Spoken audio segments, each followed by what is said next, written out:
powers to the Cabinet Secretary responsible for trade and industry to make regulations for the better carrying out of the provisions of the law.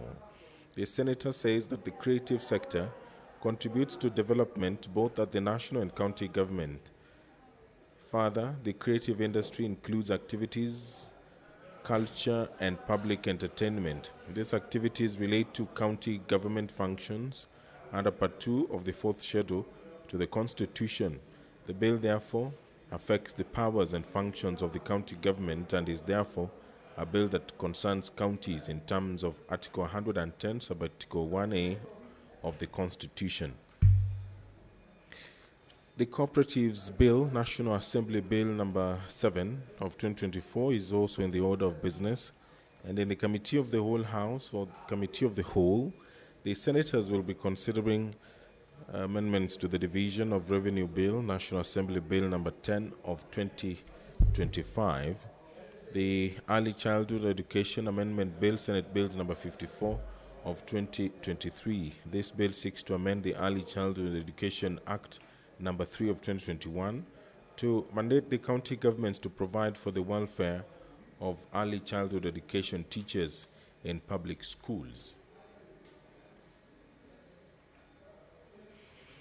Also, in the Committee of the Whole, the senators will consider the Local Content Bill, Senate Bills number 50 of 2023. This bill seeks to provide a framework for the development and adoption of local content through ownership, control, and financing of activities connected with the exploitation of gas, oil, and other hydrocarbon resources by local persons and local enterprises in order to ensure the development of local economies, stimulate industrial development, increase local capability, build a skilled workforce, and create a competitive supplier base. The bill is premised on Article 69, Sub-Article 1 of the Constitution, which imposes an obligation on the state to, among other things, ensure the sustainable exploitation, utilization, management, and conservation of the environment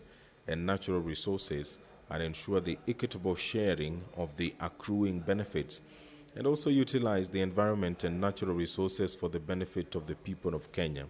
In addition, Article 66, Sub-Article 2 of the Constitution further provides that Parliament shall enact legislation ensuring that investments. Of quorum now. Majority Leader, order your troops to take their seat.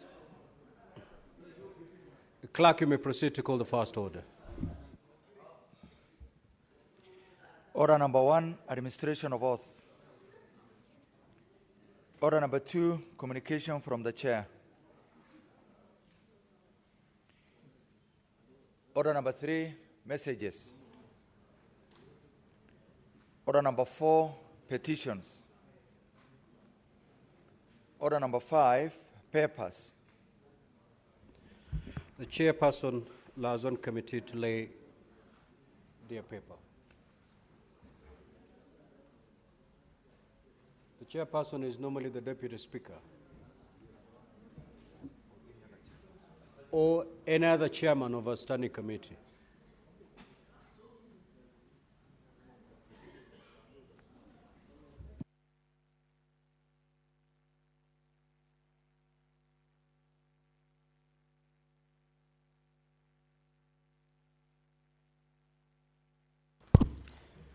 Thank you, Honorable Speaker. On behalf of the Chair of the Senate Liaison Committee, I wish to lay on the table of the Senate.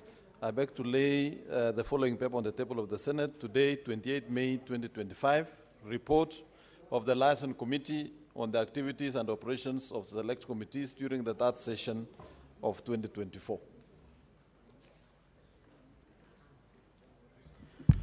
Chairperson Standing Committee on Justice, Legal Affairs, and Human Rights. Any member of JLAC?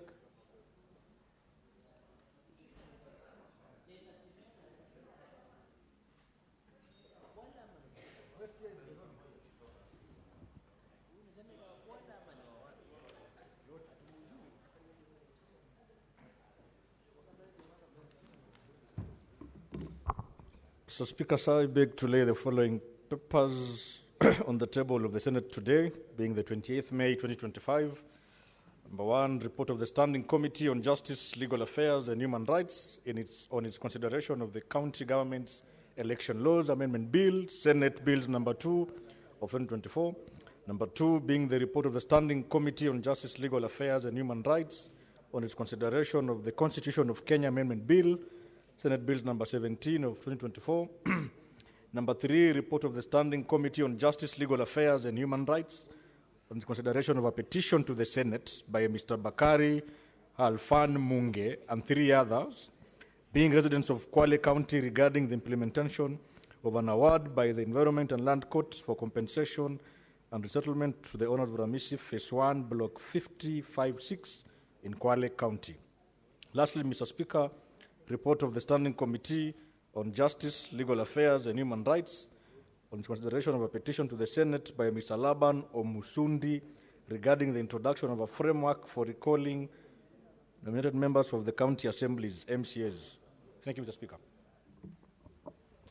Chairperson, Standing Committee on Devolution and Intergovernmental Relations.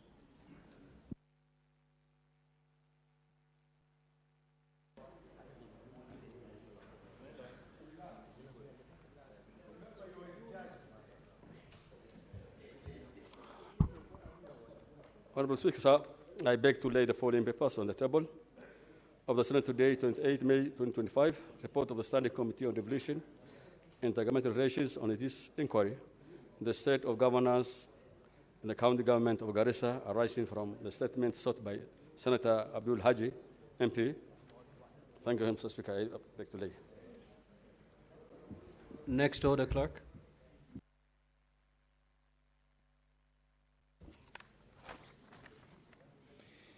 Order number 6, notice of motion.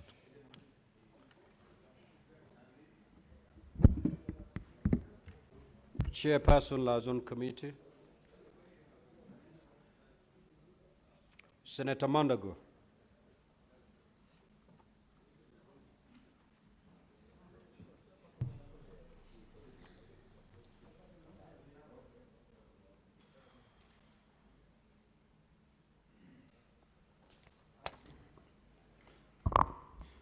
Thank you, Honorable Speaker. Honorable Speaker, I wish to give notice of the following motion on the report of the Liaison Committee on the activities and the operations of Select Committee during the third session of 2024. That the Senate notes the report of the Liaison Committee on the activities and operations of Select Committees during the third session, pursuant to Standing Order 224-2, laid on the table of the Senate on Wednesday, 28 May 2025. Chairperson Jailak.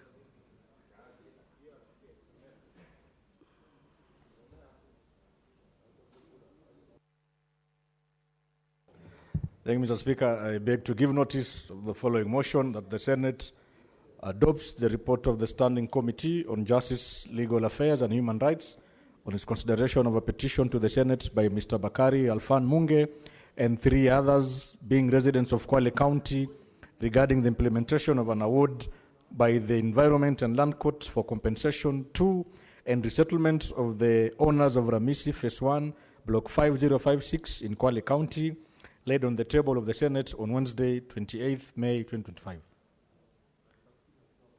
You have another notice to give, so you may proceed.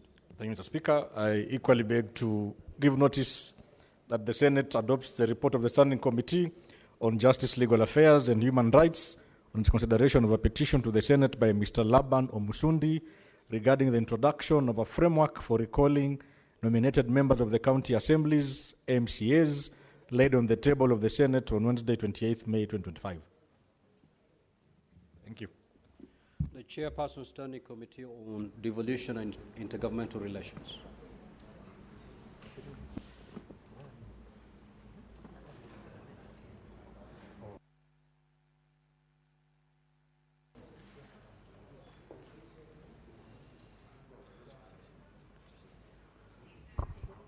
Honorable Speaker, I beg to the Senate, I request the Senate to adopt the report of the Standing Committee on Devolution and Intergovernmental Relations on its inquiry into the state of governance in the county Senator Abbas, Yes, sir. you are giving notice. Okay.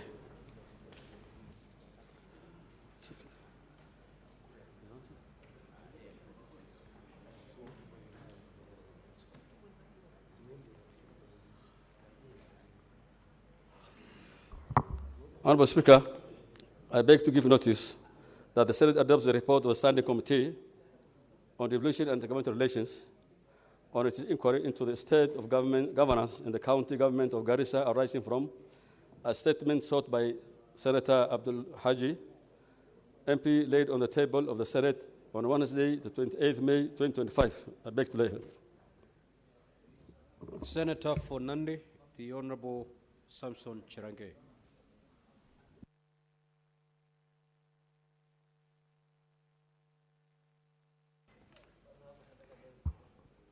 Mr. Speaker, sir, I beg to give notice of the following motion, that welfare of interns working under the Public Service Commission, that aware that the Public Service Commission has provided internship opportunity to many youths in various government departments and agencies for a period of not exceeding 1 year pursuant to guidelines and management of public service internship program October 2019, appreciating that since its inception, the internship program in Kenya has been instrumental in providing practical experience to graduates and enhance employability, offering networking opportunities, and has on a number of occasions led to full-time jobs to graduates.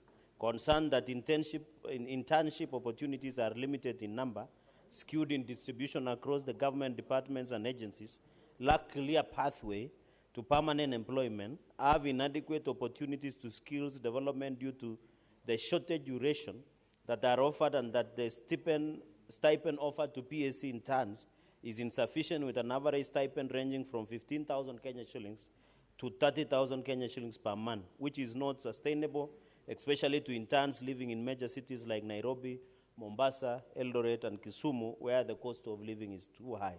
Now, therefore, Mr. Speaker, sir, the Senate resolves that the Cabinet Secretary for Public Service and Human Capital Development, in consultation with the Public Service Commission, reviews the guidelines to the Public Service Internship Program of October 2019, with a view to, 1, increase the stipend offered to interns to cushion them against the high cost of living, and 2, put in place mechanisms to promote and reward innovation by the interns. I thank you, Mr. Speaker, sir. Next order.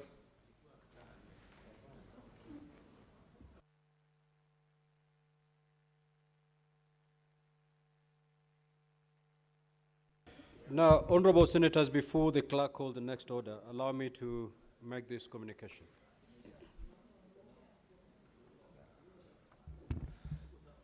Bishop Murgo, Reverend, kindly take your seat. He is a man of God, all the same, nevertheless.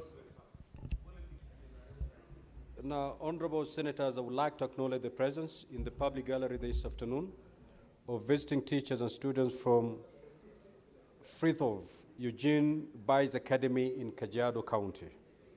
The delegation comprises 25 teachers and 73 students who are in the Senate for a one-day academic exposition. Honorable senators, in our usual tradition of receiving and welcoming guests to Parliament, I extend a warm welcome to them, and on behalf of the Senate and my own behalf, wish them a fruitful visit. I will ask the Senator for Nairobi City County under 1 minute to extend. Oh, okay. Senator Seki, the senator who was elected by many people, if I recall. You may proceed.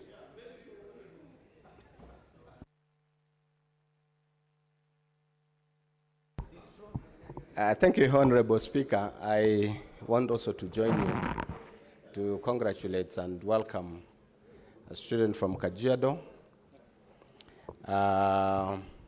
Want to wish you well and welcome you to the Senate of Kenya. And I believe that you will learn much more in this session until when you leave this place. Otherwise, thank you very much for coming to take note on these issues that are being taken in this Senate.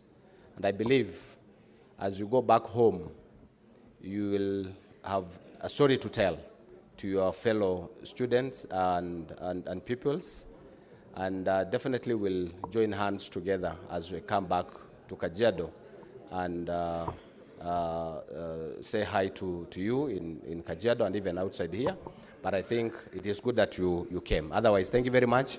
This is Senate. We are almost 3 of us here, delegation of 3, Mheshimiwa Mundet and Mheshimiwa Peris Tobiko, but I'm the elected senator from the people of Kajiado. Thank you very much.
Next order, clerk.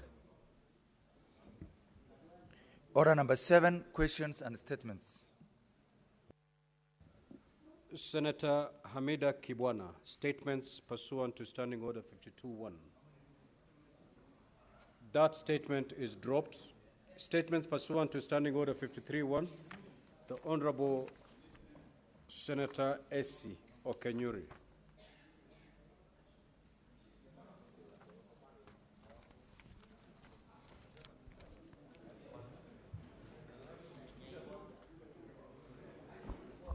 Thank you, Mr. Speaker. A request for statement on the challenges arising from the upgraded ticketing and queuing system at the Nairobi National Park. Mr. Speaker, sir, I rise pursuant to Standing Order 53-1 to seek a statement from the Standing Committee on Trade, Industrialization and Tourism on a matter of national concern on the implementation of a new ticketing and queuing system by the Kenya Wildlife Service at Nairobi National Park, rolled out on the 5th of February 2025. Mr. Speaker, sir, although introduced as a pilot initiative to improve efficiency and streamline visitor access, the system has resulted in prolonged delays, visitor dissatisfaction, and concerns over possible misconduct by staff.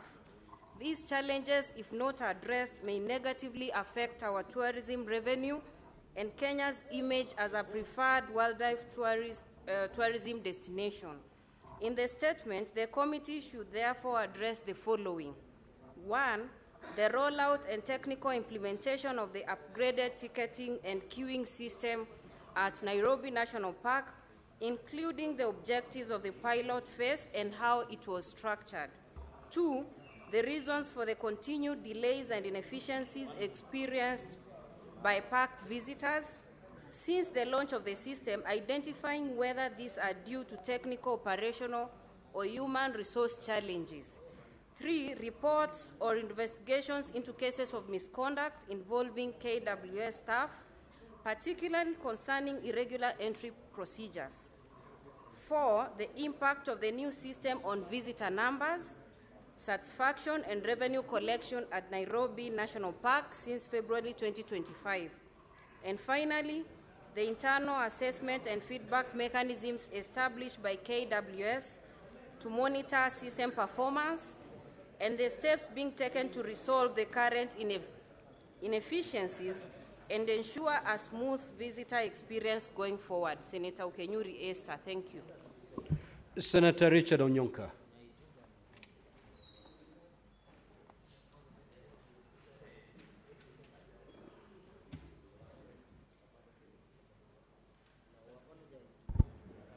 Mr. Speaker, thanks for your indulgence.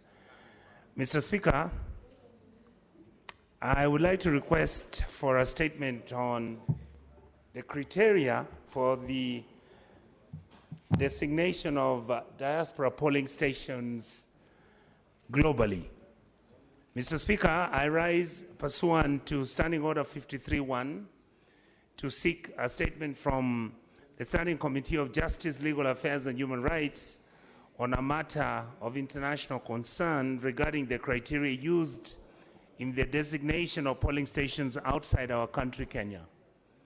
Mr. Speaker, the Independent Electoral Boundaries Commission is required by Article 88(4) of the Constitution and Regulation 34 of the Election Voters Registration Regulation, which was done on 2012, is responsible for ensuring continuous registration of Kenyan citizens locally and abroad. In the statement, Mr. Speaker, the committee should address the following: the criteria applied in the choice and appointment of locations for polling stations globally during the coming elections. Mr. Speaker, number 2, the procedures for voter registration, voter education, and casting of votes by diaspora citizens, including provisions in place for ensuring transparency, accountability, and access to information for Kenyans abroad regarding their eligibility, voting rights, and where polling stations are going to be located in their areas. Mr. Speaker, I would like to say thank you for giving me this opportunity to ask these questions about our members of the diaspora. Thank you, sir. Next order.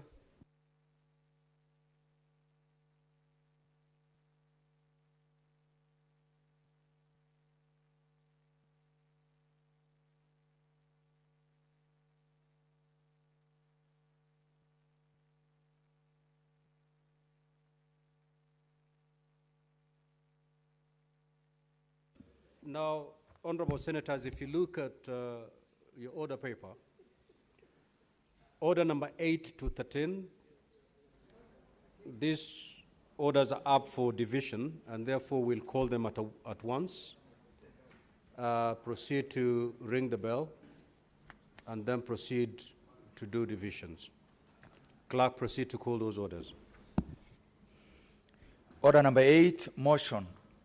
The report of the Standing Committee on Finance and Budget on the county government's additional allocations cash disbursement schedule for the financial year 2024-2025 division. Order number 9, the division of revenue bill, National Assembly bills number 10 of 2025, second reading division. Order number 10, the sports amendment bill, Senate bills number 33 of 2024, second reading division. Order number 11, the sports amendment number 2 bill, Senate bills number 45 of 2024, second reading division. Order number 12, the creative economy support bill, Senate bills number 30 of 2024, second reading division. Order number 13, the cooperatives bill, National Assembly bills number 7 of 2024, second reading division. Sergeant at Arms, kindly ring the division bell for 5 minutes.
Sergeant at Arms, you may now close the doors and draw the bars.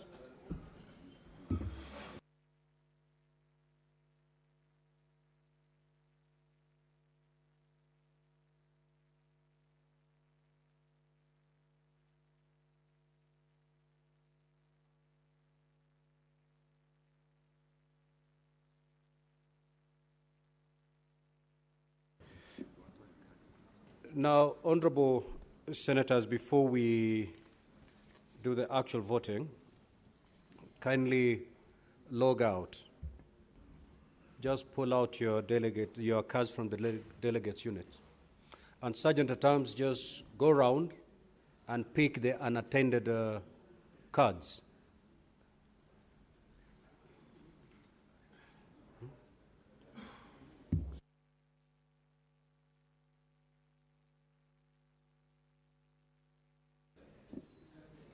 Sergeant at Arms, if you're ready, let me know.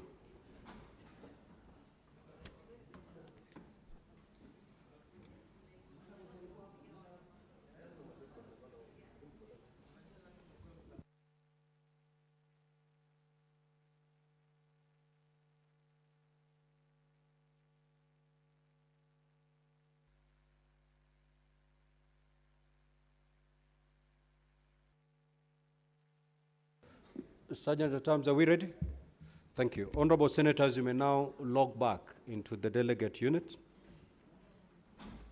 Before you vote, allow me to put the question on order number 8.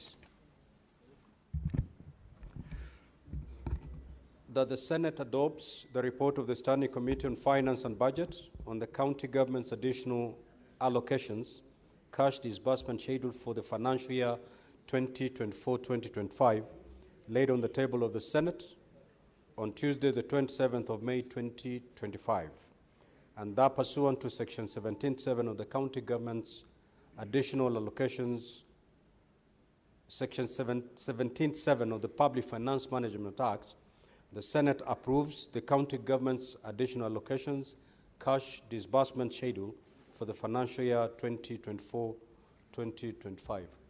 Clerk, what's wrong with the system?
All right, honorable senators, you may now proceed to vote.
Okay, we will announce the results at the very end. We will now move to, I will now put the question for order number 9.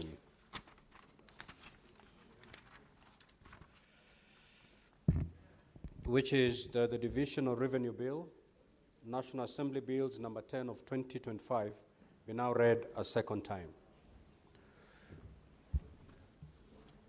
May you put the system up and running?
Honorable Senators, you may now proceed to vote.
Honorable Senators, we are now moving to order number 10, and I put the question that the Sports Amendment Bill, Senate Bills number 33 of 2024, be now read a second time. You may proceed to vote.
Honorable Senators, will now move to order number 11.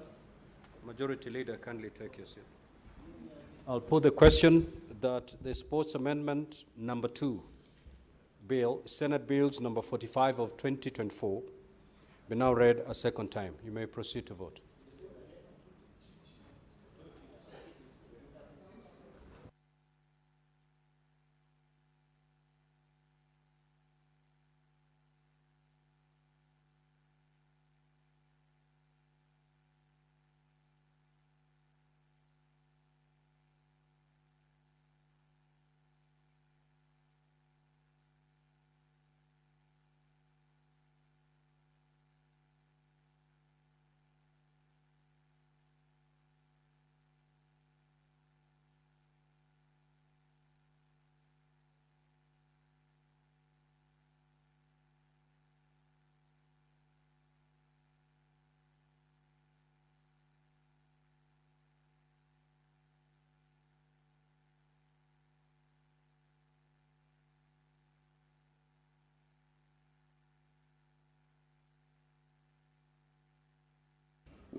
Senator Onyonka and Senator Wafula, kindly proceed to dispatch and cast your vote.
Now, honorable senators, we are moving to order number 12, and I'll put the question.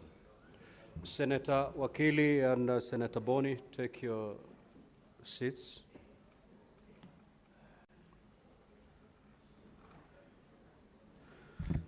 I proceed to put the question that the Creative Economy Bill, Senate Bill number 30 of 2024, be now read a second time. You may proceed to vote.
Senator Mundigi and Senator Murango, proceed on dispatch and Honorable Senator Wafula.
Honorable Senators, we'll now move to order number 13, and I'll proceed to put the question.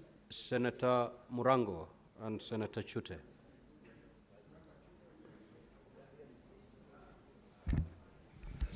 That the Cooperatives Bill, National Assembly Bill number 7 of 2024, be now read a second time. You may now proceed to vote.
Senator Oburu, Senator Abbas, and Senator Wafula.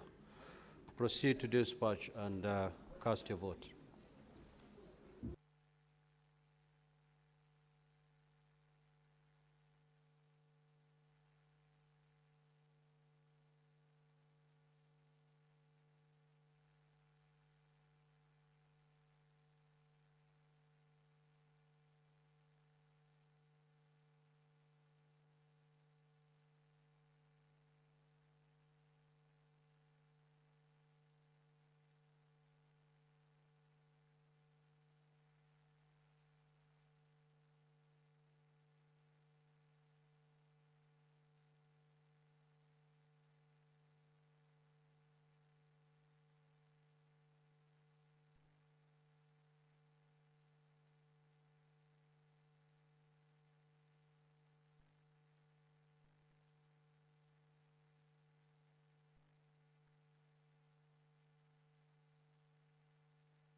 Now, Honorable, order Senator Mundigi and the Senator Fernandi.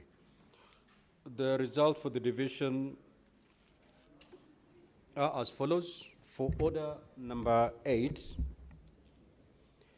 the ayes are 28 and the noes 0, abstention 0. So the ayes have it. For order number 9, the ayes are 28, nays at 0, abstention at 0. So the ayes have it.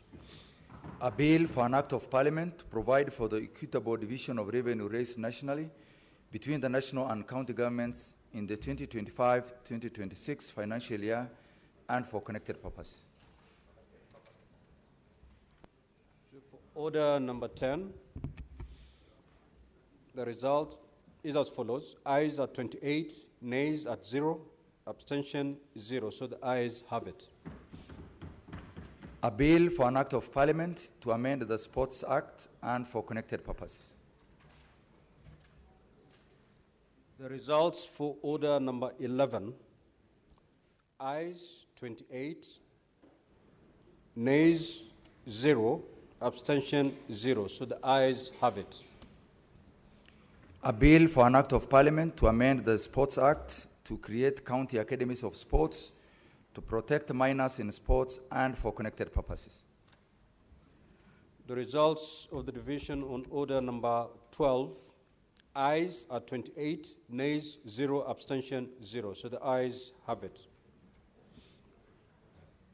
A bill for an act of parliament to establish mechanisms for the support of persons in creative industry, to enhance the contribution of creative industry to the economy, to establish the Creatives Fund, and for connected purposes. The resultant division on order number 13, ayes 28, nays 0, abstention 0. So the ayes have it. A bill for an act of parliament to establish the Office of Commissioner for Cooperative Development at the national level and the Office of the County Director for Cooperatives in each county government to provide for promotion, registration, and regulation of cooperatives, to provide for intergovernmental cooperative relations, and for connected purposes. Sergeant at Arms, you may now withdraw the bar and open the doors.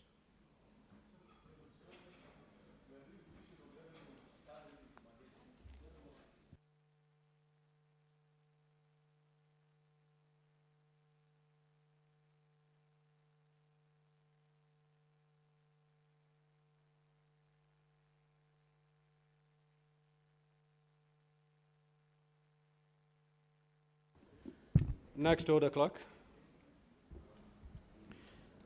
Order number 14, Committee of the Whole. The Division of Revenue Bill, National Assembly Bills number 10 of 2025.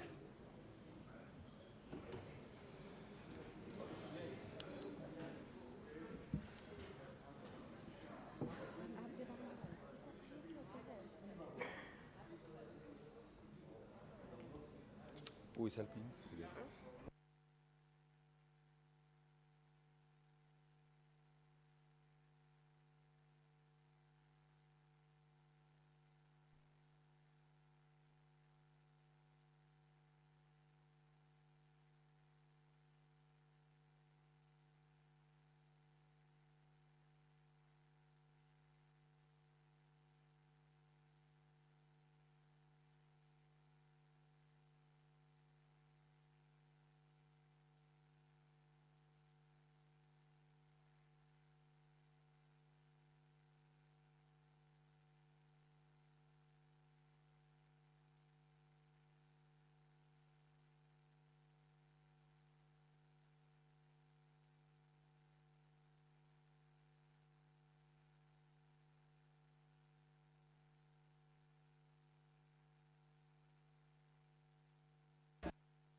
Order, honorable members, and please do not leave the chamber.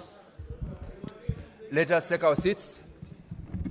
Majority Whip, Senator Sifuna, let us resume our seats.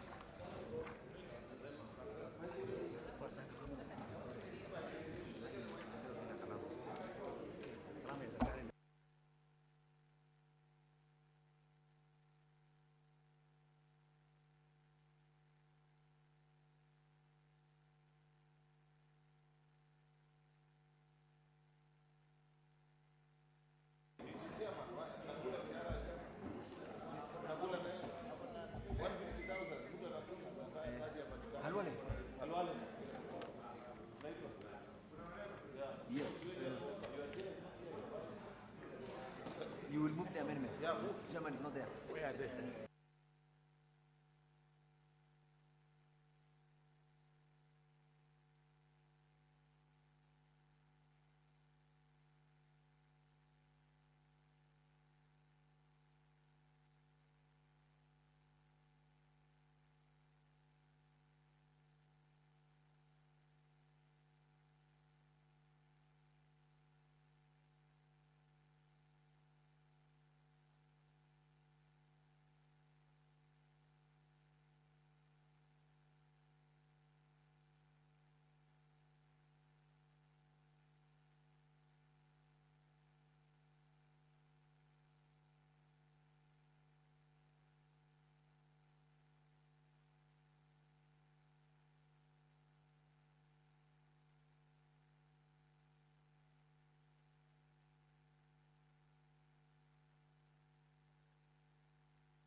All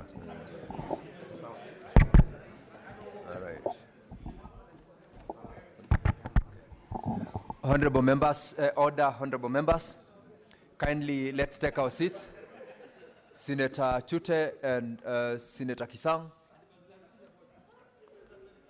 Senator Sotsi, let us take our seats. Members, we are now in the Committee of the Whole on the Division of Revenue Bill, National Assembly Bills number 10 of 2025. We will go for division at the end, but we will first of all go through the clauses. I will start with clause number 3.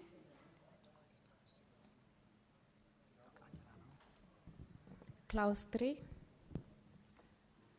Clause 3, honorable senators, I propose the question that clause 3 be part of the bill and ask the mover, the chairperson, Standing Committee on Finance and Budget, Senator Boni Halwale. Mr. Chairman, I propose that it be amended as it is on the order paper. I now propose the question that clause 3 be amended as proposed, and I put the question that clause 3 be amended as proposed. Division at the end. Next. Clauses 4 and 5. Honorable members, I propose the question that clauses 4 and 5 be part of the bill, and I put the question that clauses 4 and 5 be part of the bill. Division at the end. The schedule. Honorable members, I propose the question that the schedule be part of the bill and direct the mover, the chairperson, Standing Committee on Finance and Budget, to move. Mr. Chairman, I move that the bill be amended by deleting the schedule and substituting, therefore, the following new clause as on the order paper. I now propose the question that the schedule be amended as proposed, and I put the question that the schedule be amended as proposed. Division at the end. Clauses 2, the title, and clause 1. Honorable members, I propose the question that clause 2, the title, and clause 1 be part of the bill, and I put the question that clause 2, the title, and clause 1 be part of the bill. Division at the end.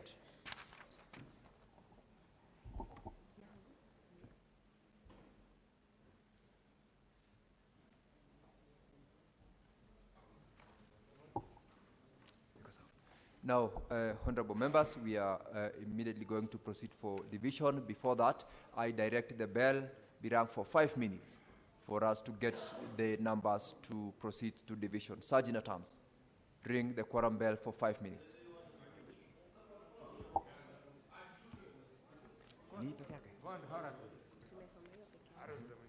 Situngenda zote.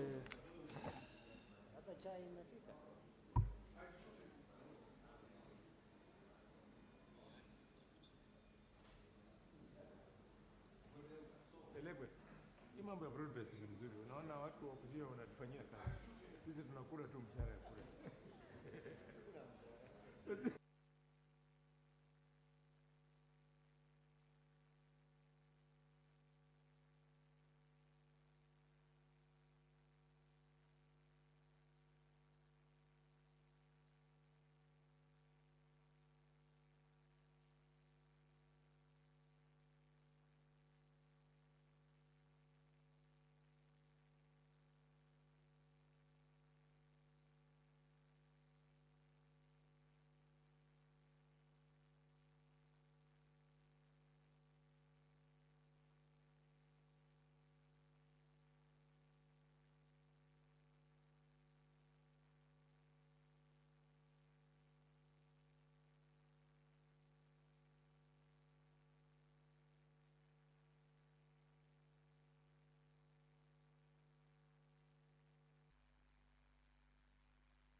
sasa.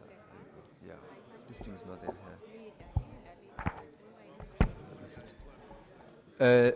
We now have quorum members. Sergeant at Arms, please close the door and draw. Close the door and draw the bar. Sergeant at Arms. Senators, order, honorable members.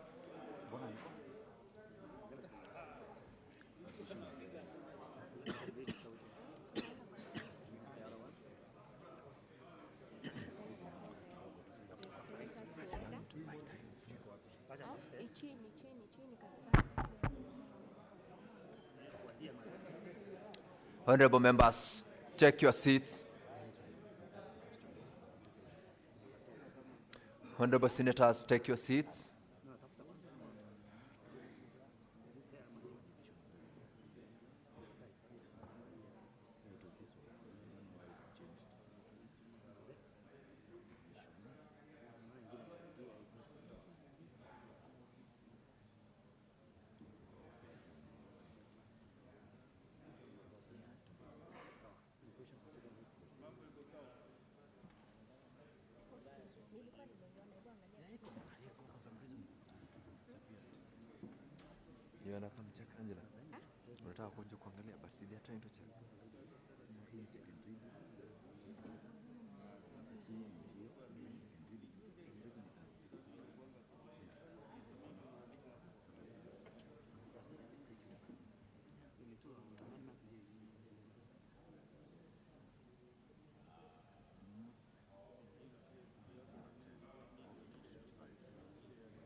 Be amended as proposed. You can't put them together. You can't put them together. If one fails, itakuwa mbaya. Give them a choice. What if it's okay, don't worry. Just say don't put clause 3 in the schedule. Just put clause 3 be amended. Clause 3 be amended. Clause 4 and 5. Don't put them together.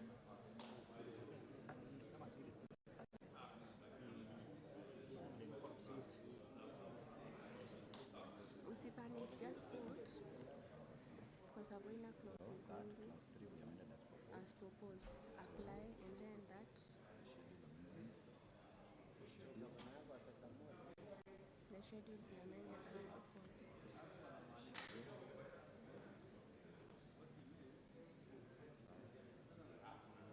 And then that clause 3 as amended.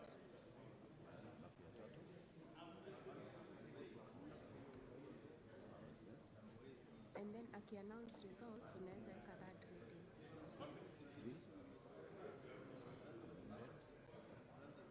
4 and 5, the schedule. Clause 2, the title, and clause 1. Be part of the bill. Ilipotea. Be part of the bill.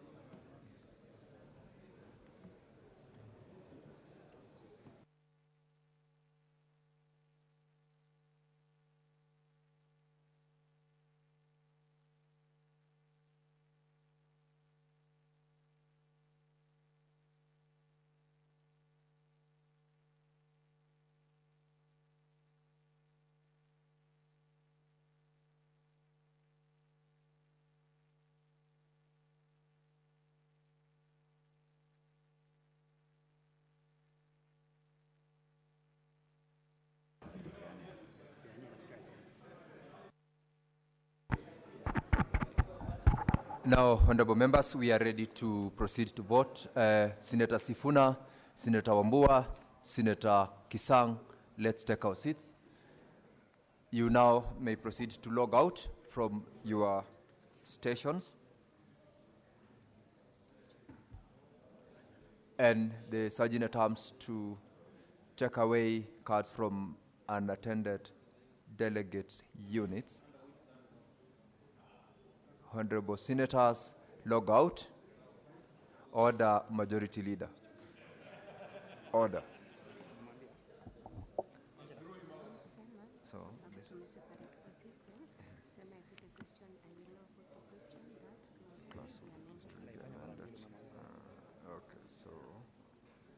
and then this would be the second question. Tuko ready? Okay. Senators, we are now going to proceed to vote, and I'll put the question. I'll proceed to put the question that Clause 3 be amended as proposed. Clause 3 be amended as proposed.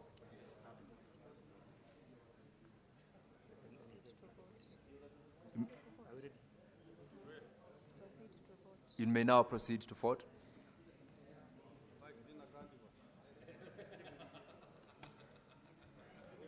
This one.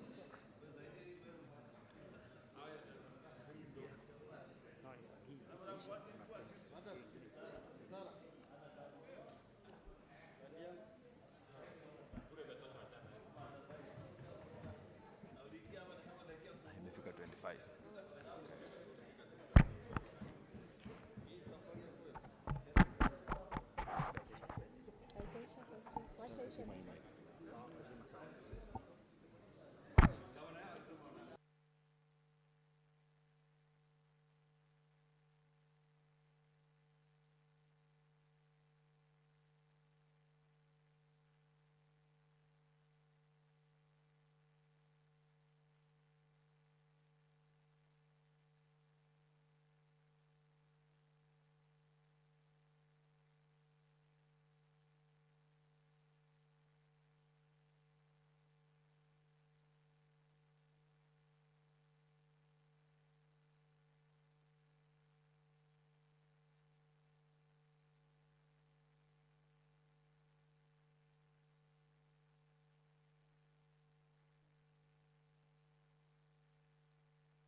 To vote.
Everybody voted?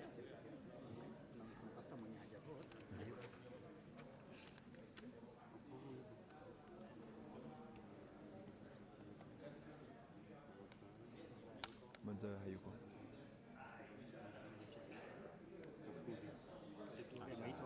He's voted. Kajwang is not in.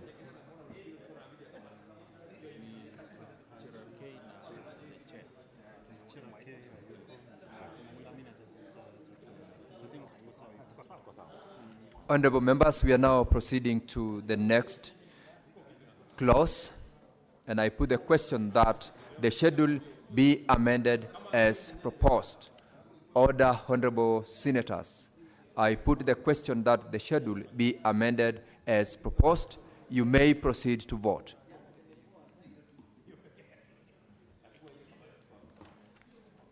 Senator Kisang, take your seat and vote.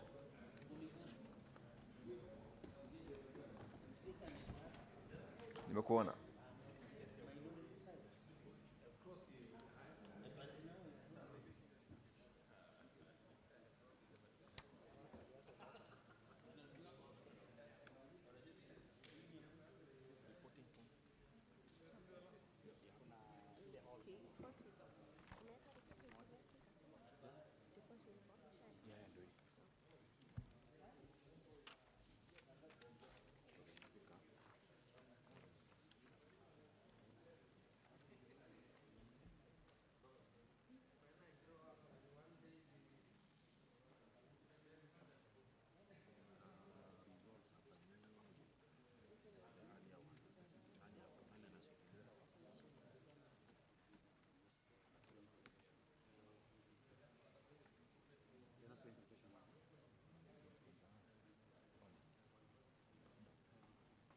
Print majina kwanza ndio tuone ni nani hajavote.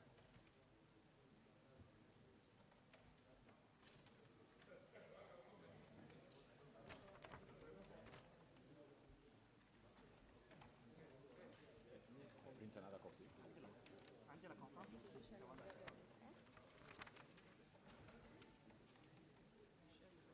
Be careful, kuna clause 3 mahali.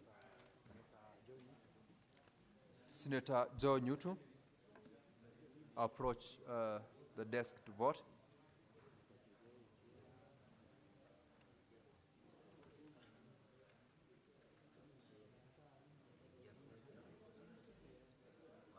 Yes, amevote. Your name. Vote kama ni yes na signature. Weka no.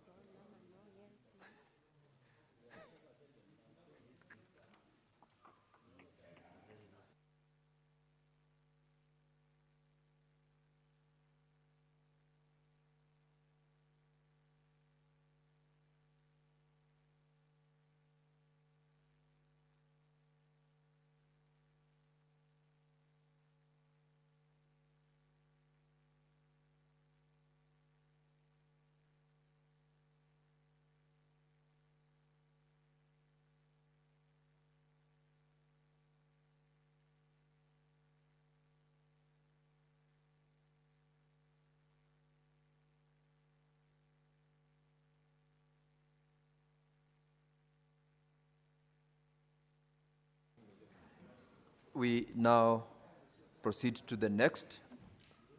I put this question on all clauses. I put the question that clause 3 as amended, clause 4, clause 5, the schedule as amended, clause 2, the title, and clause 1 be part of the bill. Honorable members, you may now proceed to vote.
Order, honorable members, we now have the results of the division, and I will announce the results. For the first division, ayes 31. Order, honorable members. Senator Mofaya, take your seat, please. These are the results of division senators. For the first division, ayes 31, nays 0, abstention 0. The ayes have it. On the second division, ayes 31, nays 0, abstentions 0. The ayes have it. And lastly, on the third division, ayes 31, nays 0, abstentions 0. The ayes have it.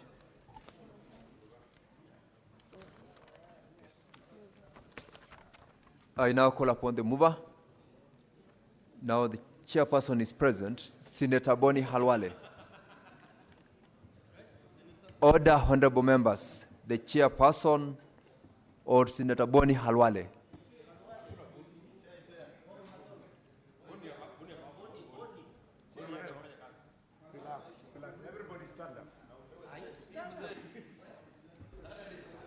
Mr. Chairman, sir, I beg to move that the committee do report to the Senate its consideration of the Division of Revenue Bill, National Bills number 10 of 2025, and its approval thereof with amendments. Thank you, Mr. Speaker. Honorable Senators, I now put the question that the committee do report to the Senate its consideration of the Division of Revenue Bill, National Assembly Bills number 10 of 2025, and its approval thereof with amendments. Now, will as many as of that opinion say aye? Aye. Will as many as of a contrary opinion say nay? The ayes have it. Mr. Speaker.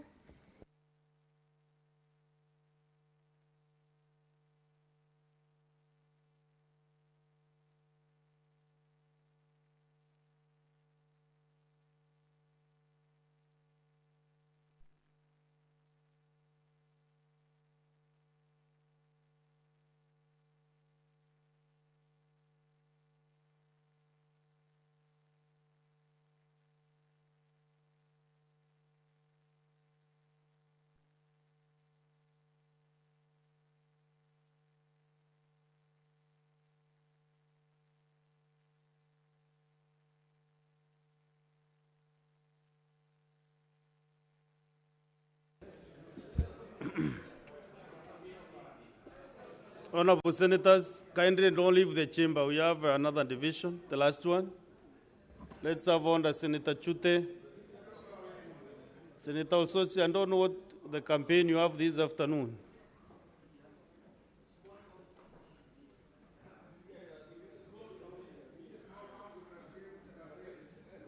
Let's go to the reporting of the bill. Chairperson, Senator Sigay.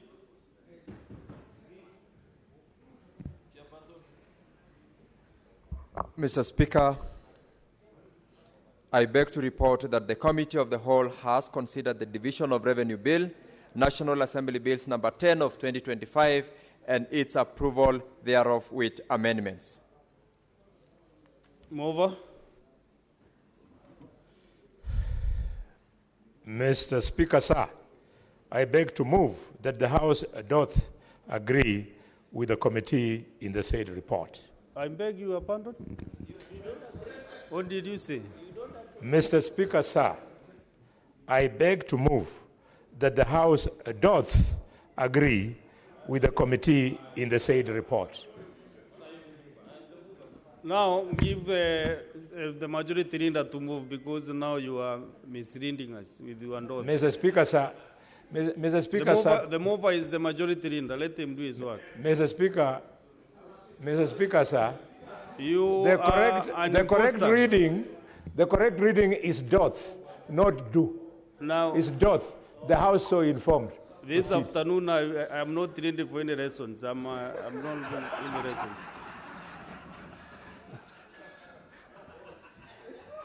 Majority leader. Aye. Honorable Speaker, I beg to move that the House do agree with the committee in the said report. I request Senator Wambua. Senator Wambua. The Speaker is second. Proceed to your seat.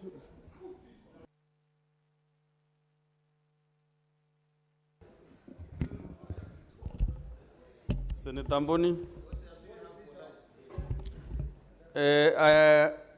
I propose the question that the House do agree with the committee in the Senate report.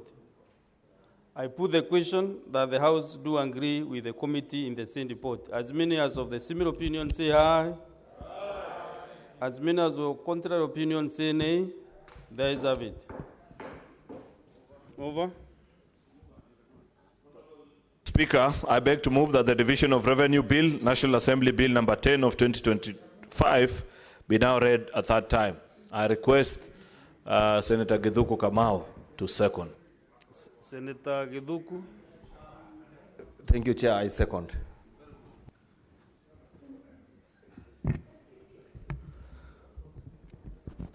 I propose the question that the Division of Revenue Bill, National Assembly Bills number 10 of 2025, be now read at that time. I thought there is a senator who wants to give an input. So I put the question that the Division of Revenue Bill, National Assembly Bills number 10 of 2025, be now read at that time. Yeah, we are going to the division. Oh, sorry.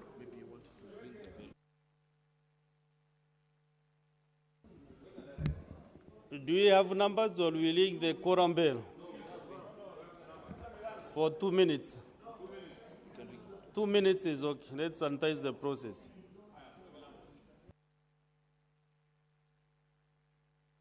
Sanjay Tatams, ring the quorum bell for 2 minutes.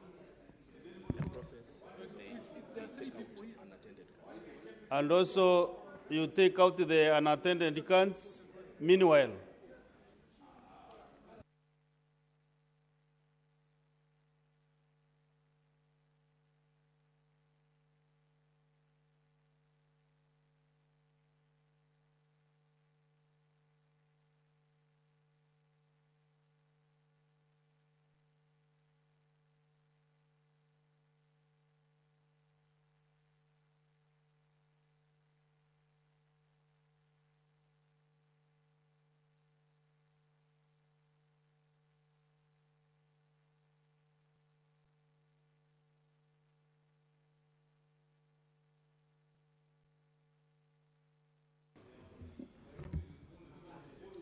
you can now close the doors and draw the bar. And then senators, honorable senators, proceed to vote. You can now vote. No, you are not voting on your phones, kindly senators. Proceed to vote. No.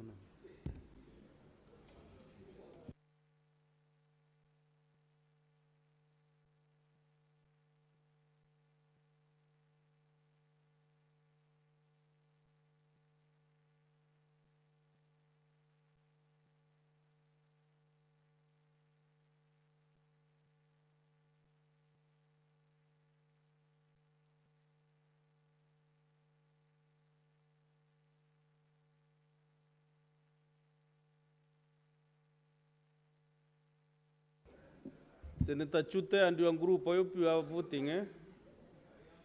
Senator Boni, you're out of order. You know, you should know, you're out of order. You shouldn't be lending to vote and being very attentive. Eh?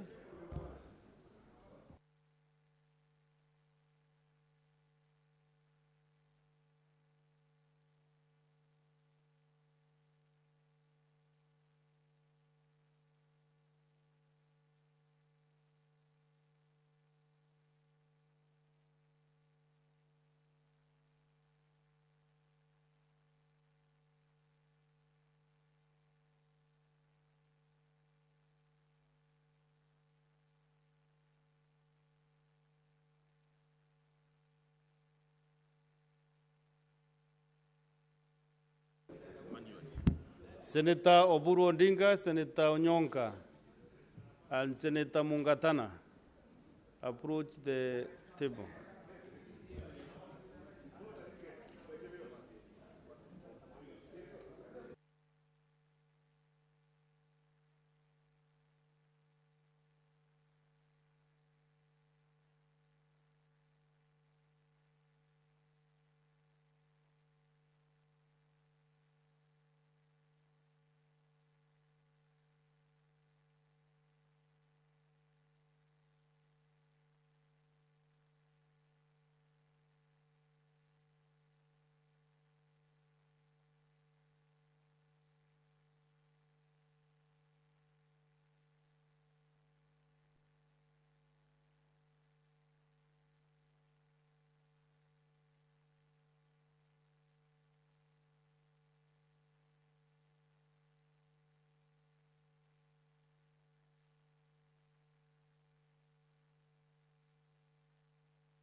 Honorable Senators, these are the results of the division. Ayes 31, nays 0, abstention 0. The ayes have it. A bill for an act of parliament to provide for the equitable division of revenue raised nationally between the national and county governments in the 2025-2026 financial year and for connected purposes.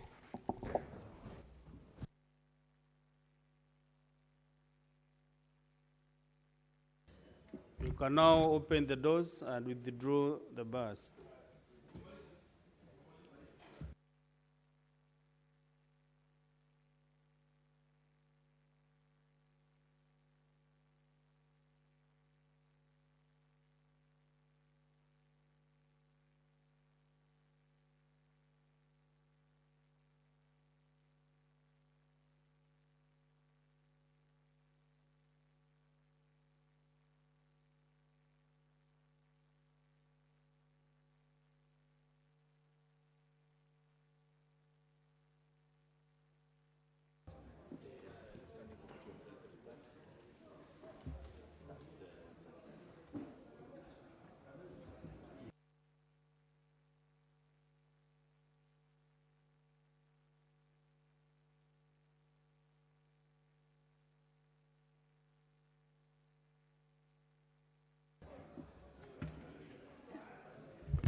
Honorable Senators, Honorable Senators, Senator Mofaya.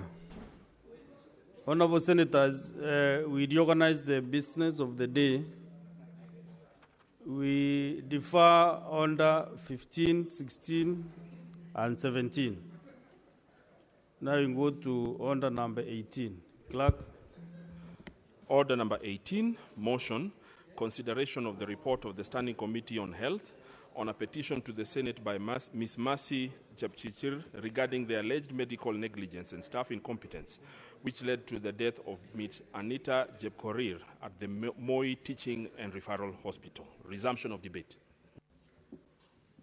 Very well. Senator Andy Gichelo. Okay.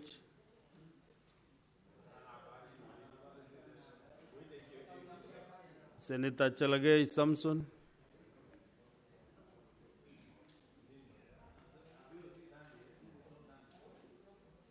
Thank you. Are you on the queue? Maybe on another Thank matter? you, Chair. I don't know why Senator Sifuna is uncomfortable about nurses, yet he was proud of them the other day. Mr. Speaker, I raised to support the motion yesterday, consideration on the report by the alleged negligence of Mercy that led to the death of Mrs. Anita Chepkorir at Moi Teaching and Referral Hospital. Mr. Speaker, as I rise to support this motion, I want to pass my deepest condolences to the family and friends on the death of Anita Chepkorir, which unfortunately happened in 2021 due to medical negligence at Moi Teaching and Referral Hospital, Mr. Speaker, sir. Mr. Speaker, sir, remember this young girl was only 6 years old, full of life, but because of medical negligence, Mr. Speaker, we lost her. And it is because of medical negligence where the doctors at that hospital failed to locate the foreign body that had been swallowed by her, Mr. Speaker. So this is sad, and medical negligence is becoming a predominant problem, especially in our hospital institutions, Mr. Speaker. And the procedure that was performed, Speaker, did not, and in the process of doing surgical procedures, Mr. Speaker, sir, the doctors led by Dr. Odingo and the team that did the operation, Mr. Speaker, did not remove the foreign body, but they end up and accidentally removing two tooth, which they end up removing, and therefore that foreign body remained within the lungs even after bronchoscopy and thoracotomy, Mr. Speaker. They were not able to remove, and therefore with time it led to very serious pneumonia that led to the death, unfortunately, of Anita Chepkorir, Mr. Speaker. So this was clear violation. You know, under Article 43, Mr. Speaker, of the Constitution, every Kenyan has a right to affordable, quality health care. And as much as we celebrate medical practitioners in this country, they do a lot, Mr. Speaker. They do a lot in Meru County hospitals. They do a lot in Migori, in Nandi, in Nyandarua. We know what the challenge is, Mr. Speaker. I remember, and I know, in as much as we are blaming that they were medical negligence, Mr. Speaker, I know the challenges our medical practitioners go through. Some of them, like UHC, Universal Health Coverage, Mr. Speaker, some of them are yet to be confirmed under permanent and pensionable, which is still very unfortunate. Yet during the COVID-19, Mr. Speaker, they were the only people who rose and fought COVID pandemic, while the guns, the bullets, the heavy artillery stayed in barracks. But it's only the UHC staff. Mr. Speaker, I am happy that today I have seen the comments from the chairperson of Finance and Budget in the Budget in the National Assembly, the member of Aleko Usonga, that they will budget for the absorption of permanent and pensionable of UHC staff and also payment of gratuity and ensure proper and clear transfer of services of UHC staff to county governments across the nation. So that is the issue I was saying yesterday, Mr. Speaker, that let us be fair to our medical staff. So, Speaker, I once visited Maraba Sub-County Hospital. Do you realize they don't have PEEPs, protective equipments, personnel, Mr. Speaker? I visited one of the rooms which they do cesarean section at the Maraba Sub-County Hospital in Maraba Township, and it was very sad that they don't have even gloves, Mr. Speaker. They don't have protective gear, even as they perform surgical procedure of CS to our mothers across that area of Maraba. Even when you go to Nandales Hospital, come to Kapsabet, I visited, even the services, even Morsoriat Sub-County, you go there, you visit the kitchen. Mr. Speaker, when I visited the kitchen of Morsoriat Sub-County Hospital, it was very embarrassing. It is very dirty. You could see cockroaches walking and doing a catwalk in Morsoriat Sub-County Hospital, where our food for the sick should be made, Mr. Speaker, even the clubs. So I know our medical practitioners will always have a challenge, especially with the issue of health in this country. Mr. Speaker, on this case of the medical negligence of Anita Chepkorir in Moi Teaching and Referral, Mr. Speaker, you have to appreciate that apart from Kenyatta National Hospital, there are other 2 referral hospitals outside the city. Is only Moi Teaching and Referral Hospital. It is very sad, Mr. Speaker, when you listen to this story, that even the Moi Teaching and Referral Hospital management and even the people who did operation led by Dr. Odingo and company did not have even the humane, that empathy towards the parents of the 6-year-old daughter, Ms. Anita Chepkorir. So, Speaker, I know, you know, in as much as sometimes some deaths are not preventable. On this case, it was preventable. And therefore, Mr. Speaker, I'm happy that the Health Committee, led by Senator Mandago, who happens to hail from the same county where this death happened, and I think at that time he was the governor of Wazingishu, because it was in 2021. So, Speaker, it is very unfortunate that there was a disjointed communication between the patient and post-care, and even during operation, Mr. Speaker. It was noted that Moi Teaching and Referral Hospital, which is one of the biggest referral hospitals outside Nairobi, have a poor record keeping.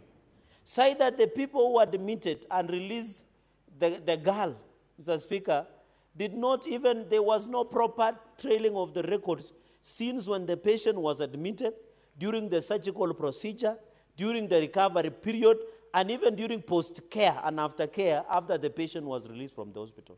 It is very embarrassing. With the era of technology, I would have expected Senator Mandago-led Health Committee to indicate that and even call out Moi Teaching and Referral Hospital for having a very poor record keeping with the current technology. In fact, these young people who are insulting and demeaning and criticizing leaders on social media, Mr. Speaker, If we can rechannel the energy, we can give them a job in Moi Teaching and Referral Hospital to prepare health records so that we are not embarrassed by these deaths that occurred out of medical negligence. So I would have expected in this report led by Senator Mandago to indicate that Moi Teaching and Referral must be called out for poor record keeping. Because with the click of the button, with the era of technology, it should have been easy to do referrals and ensure that this patient was well taken care of. This is a death that is preventable, Mr. Speaker. It should not have happened. So in these recommendations and this lack of breakdown of communication, it should have been looked, Mr. Speaker. Mr. Speaker, this issue of recovery, in fact, when you read the report, Dr. Odingo and company, and even aftercare services after the surgery when the young girl was released, no one did refer to the team that did the surgery. Even they didn't do even review of even doing a CT scan after the surgery. Yet the foreign substance was still within the body that later caused the pneumonia, Mr. Speaker, and later killed the young girl who was only 6 years. As we empathize and sympathize with the family, it should not happen in a modern day Kenya. You know, we can pray. The day was National Prayer Breakfast. We can pray, but some things, we must do it before praying, Mr. Speaker. We must work hard to ensure that, and therefore, I hope as the committee looks at this report of the Health Committee, they should amend and ensure Moi Teaching and Referral comes up with the organized, technology, savvy, proper keeping of records in the hospital, Mr. Speaker. Mr. Speaker, quickly, so that I can cede ground for my colleagues to also, it is also sad because under Article 40, human rights is a basic right, that the police by the mother, by the name Mercy Chepchirchir, was ignored. And Moi Teaching and Referral Hospital has a public relations department. The complaints and the pleas by the victim or the complainant were ignored until she had to seek refuge at the Senate, Mr. Speaker. We must be told, I expected in this report by the health to recommend administrative action against Public Relations Office of Moi Teaching and Referral Hospital in Eldoret to tell us why did they ignore. So, Speaker, imagine you are a parent. All of us are parents here. I don't know about Medu, but all of us who are parents, and also Senator Eddy, I'm not aware whether they are parents or not, unless they go on record to tell us they are. Mr. Speaker, all of us are parents. We know the pain of losing a child. Imagine that when she wanted to complain before the hospital, Mr. Speaker, there was no even empathy to listen to. This is somebody's child we have lost, Mr. Speaker. Therefore, I expected the Health Committee to recommend that administrative action must be taken against public relations officers and any person who deals with relations of public, Mr. Speaker, at Moi Teaching and Referral Hospital. Mr. Speaker, that is the only list we could do. I can imagine if this is Moi Teaching and Referral Hospital, how many hospitals have lost their lives? I remember a case in Isero, Mr. Speaker. There is a girl who delivered properly in Kabiet and she was later brought to Mosoriat where she bled to death. The county government of Nandi did little or nothing to even give counseling or even that listening here for the complaint against negligence where she had gone to deliver and there was a botched cesarean section procedure, Mr. Speaker. So I want to call upon that we must be empathic, even in this report. And I hope there is members of health in this committee. So, Speaker, even in this report, they have not recommended for socio-psychological support to the parent. Because after losing the child, they can even go into stress. They can go even they can even develop some stress and even, Mr. Speaker, they can even have suicidal thoughts. This is somebody who has lost a child, Mr. Speaker. So I hope in the future, and this is my advice to the committees, Mr. Speaker, you are aware in the Constitution, you are one of the long-serving members of Parliament in this House. The Senate and Parliament enjoys the High Court status.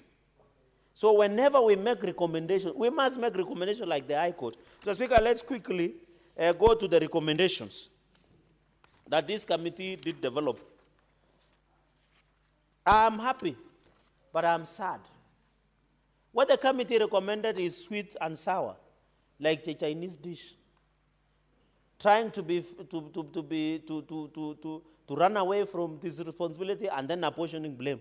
So, Speaker, the reading of Section 20 of the Medical Practitioners Dentist Act, Cap 253, Section 20 as revised in 2012 and 2019, is very clear on disciplinary procedures.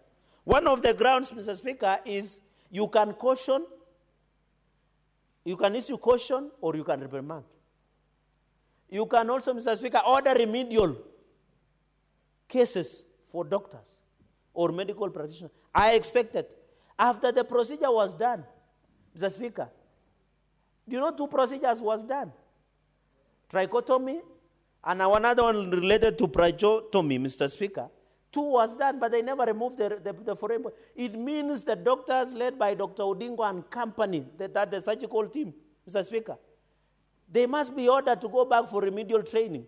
Because after 2 procedures, they could not trace the foreign body in that young girl. You can imagine the pain that she underwent during surgical process, Mr. Speaker. So one of the recommendations, which I didn't see of health in the Senate to recommend the remedial, because God forbid how many patients has gone through their hands and negligence as this, Mr. Speaker. Even they were supposed to even suspend the license of these doctors and medical team including nurses, Mr. Speaker. They should even have what we call penalties and fines, because under Section 20 of Medical Practitioners and Dentists Act, Cap 253, and revised in 2019. And I know Senator Dr. Boni Khalwala understands this. There must have been proper, Mr. Speaker, penalty. We should have had a fine against this medical team. One is caution, another one is reprimand, another one is even I would have expected a probation. They should have done a probation, Mr. Speaker, for this medical team, including the team leader, Dr. Odingo and company. They should have been taken for probation even 6 months for remedial courses, and also being supervised by Kenya Medical and Dentist Practitioners Council, Mr. Speaker, so that we are certain, if today this report is public, if today a patient is supposed to go through under procedure of a team led by Dr. Odingo, do you still, Mr. Speaker, have the confidence that the procedure will be successful, Mr. Speaker? So the reading of Section 20 on medical and practitioners dentist Act 253 is very clear on disciplinary. I would have expected that this should have been done. Mr. Speaker, number 3, establish clear protocols of surgical procedure. I agree that they must be clear so that, Mr. Speaker, I'm told in the second operation, and whether Senator Kalwale will tell us this, in the second operation, there was no consent from the family or the guardian. They did second operation without the consent of the family. This is a clear violation and a clear criminal medical negligence, Mr. Speaker. How can you perform a procedure without the consent of the guardian or the family? The law is very clear. And that is why I'm saying Section 20 of Medical Practitioners and Dentists Act, Cap 253, should have come heavy with big and ensure that there was at least proper punishment. But saying disciplinary procedures to be reviewed, investigate professional conduct, Mr. Speaker says that after the disciplinary action, the only recourse is after 30 days you can appeal to High Court, Mr. Speaker, as per the law. And therefore, I think that on the issue of medical procedures, surgical, it must be followed so that we ensure that critical medical procedures are all taken care of. I hope this medical negligence of Anita should be the last one. You saw Dr. Chacha of Kenyatta National Hospital. He was a doctor in Kenyatta National Hospital, but he could not be treated because he doesn't have money. Yet he is the doctor who was doing, who was working in Kapsabet, not Kapsabet, Kenyatta National Hospital referral, Mr. Speaker. When you look even at the patient advocacy, I disagree with this recommendation. You cannot tell us that the patient advocacy, that Moi Teaching a referral hospital should have been the one to advocate for the rights of the victim. Yet we know very well this is a conflict of interest direct. How can you expect an advocate, patient advocacy within, Mr. Speaker, to come up and support, Mr. Speaker? So, Mr. Speaker, this motion and this report, I agree with recommendations, but we must be in future ensure, and I want to appeal to Kenya Medical Practitioners and Dentists Union, Council, KMPDC, must come back and ensure that they arrest the rising cases of criminal medical negligences in our facilities, Mr. Speaker. We are losing so many mothers during CS procedures in most of our facilities. When my mother goes to give birth, you are told she underwent a CS, then complications arose, then they die, Mr. Speaker. It cannot be. The KMPDC must come to the rescue of Kenyans. I know in every profession there are crooks and within the profession, including even my own profession of the law society, even in engineers, even in doctors and medical practitioners, even in structural engineers. But we must punish so that we don't lose lives. You know, Mr. Speaker, and I've been saying this. You know, when you're handling human life, it is so sensitive. Because when you lose somebody, you never recover them. Other things, like when a building collapses, you can rebuild. When a road stalls, you can rebuild, Mr. Speaker. So even as we pray for this nation, in the national prayer breakfast, we must confront serious challenges that is facing this nation, including medical negligence, including corruption, including bad governance, including poor development, Mr. Speaker. And that is why you can see, Mr. Speaker, the governor of Trans Nzoia was charged the other day, and one of the court orders say you cannot access the office. Today he was in office. So there is impunity in this country. He was in office, saying Odoma Mashinani office. Yet the courts rule in the court order that he should not step in the office of the governor until the corruption allegation of 1.2 billion is cleared or is upheld, Mr. Speaker. This is a country of impunity, where somebody wakes up, Mr. Speaker, and I want to thank the president because he was gracious today. I would have expected my majority whip will do that, but let me do the honors. I want to thank the president for requesting for forgiveness from Tanzania, from our neighbors, including Uganda, and also for forgiveness from Gen Zs, Mr. Speaker. It takes a real leader to request for forgiveness. And I can assure you, and I want to call upon that now that the president has requested and prayed that we forgive each other, as a nation we forgive each other and move forward, Mr. Speaker, so that we can have one nation.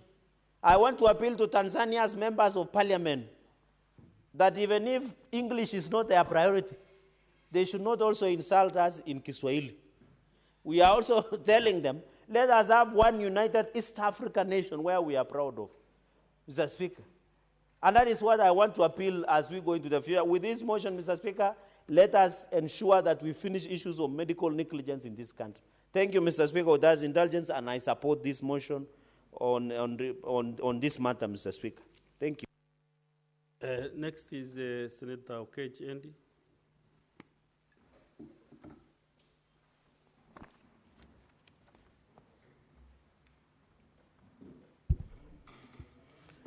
I thank you, Mr. Speaker.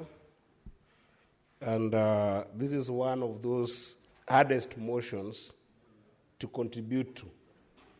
Because, Mr. Speaker, one life lost in the hands of caregivers, in the hands of places of recourse in a country like Kenya today is way too many. And therefore, Mr. Speaker, allow me to, above everything I'll say today, to first of all pass my deepest condolences to the family of Ms. Anita Chepkorir, who died in Moi Teaching and Referral Hospital, unfortunately, in the hands of caregivers. Mr. Speaker, I must say that one of the people that I celebrate the most in our borders, because I've been in the hands of caregivers, of doctors, of nurses, of clinicians, who have worked tirelessly to make sure that when we get into those states of sickness or we're in hospital, we come back home safe. I think that what happened at MTRH is very unfortunate because there are those caregivers who work every single day to tirelessly make sure that we are safe as Kenyans. And they do this with zeal and zest. And sometimes, Mr. Speaker, even despite the fact that our country hasn't given them the best compensation, support, and care to even sometimes be able to get the same medical support that they give us. Mr. Speaker, you'll understand that doctors today in Kenya sometimes cannot even afford the insurance to be able to get the health care that the people that they give do get. So in no way is this a small matter. And Mr. Speaker, I'm drawn to the attention of this petition by virtue of the petition was actually not a random petition. This petition was sent to this House by one Ms. Mercy Cherono, who actually reported to the Senate of Kenya on this issue on 10th July 2024.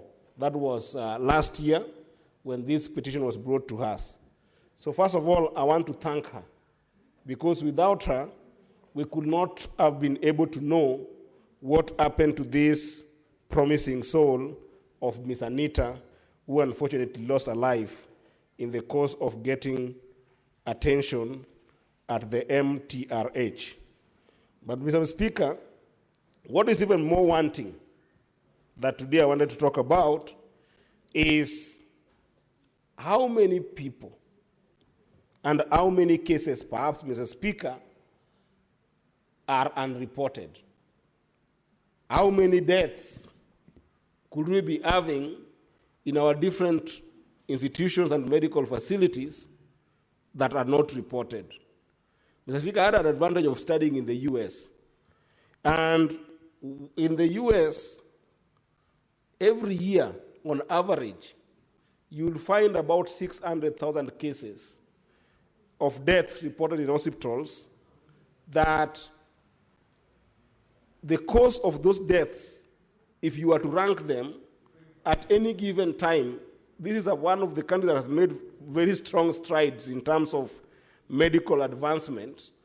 Mr. Speaker, at any given time, you'll find that the third largest cause of death in the United States is always medical errors. And those medical errors, Mr. Speaker, in a world-leading economy, have actually become a public health threat, a public health problem. So when this petition was brought to us, Mr. Speaker, I wondered if in the United States we can end up having this issue of medical errors in facilities of medical attention becoming a third leading cause of death. What about in our borders, where, Mr. Speaker, if it's not for somebody like Ms. Mercy Cherono bringing this to the attention of the Senate, then what happens in our hospitals, Mr. Speaker? So therefore, Mr. Speaker, I want to belabor, because this happened, and indeed I still strongly believe that even though the recommendations here have called for compensation for Ms. Chep Korir's family, Mr. Speaker, compensation cannot be enough to this family. Compensation can never be enough to bring back this life. That was very, very important and promising, Mr. Speaker. But I think that more can be done in terms of just ensuring that there is more transparency, there is more accountability in terms of being able to arrest the number of deaths that could actually be happening in our medical facilities without our watch and without our knowledge as lawmakers and even as citizenry of this country, Mr. Speaker. And that's why, Mr. Speaker, I wanted to spend a little bit of time that I wished the courage to this committee that apart from just dealing with this one case that might easily pass as an isolated case after our debates will have subsided and after we will have adopted this report so that, you know, the investigations that were done professionally here will have tried to hold the Moi Teaching and Referral Hospital to account. I think that the question that would be for us to ask is, how can we make sure that we have a more comprehensive risk analysis of what is going on in our borders with regards to this kind of medical errors and gross negligence that happens in our medical institutions, Mr. Speaker. And therefore, Mr. Speaker, I wish that this report could have forced the institution in question, the Moi Teaching and Referral Hospital, to further provide the different medical errors and medical negligence cases that they might have had in the past, and make sure that we as a country can juxtapose this with the kind of impact it might have had in this hospital in terms of patient care.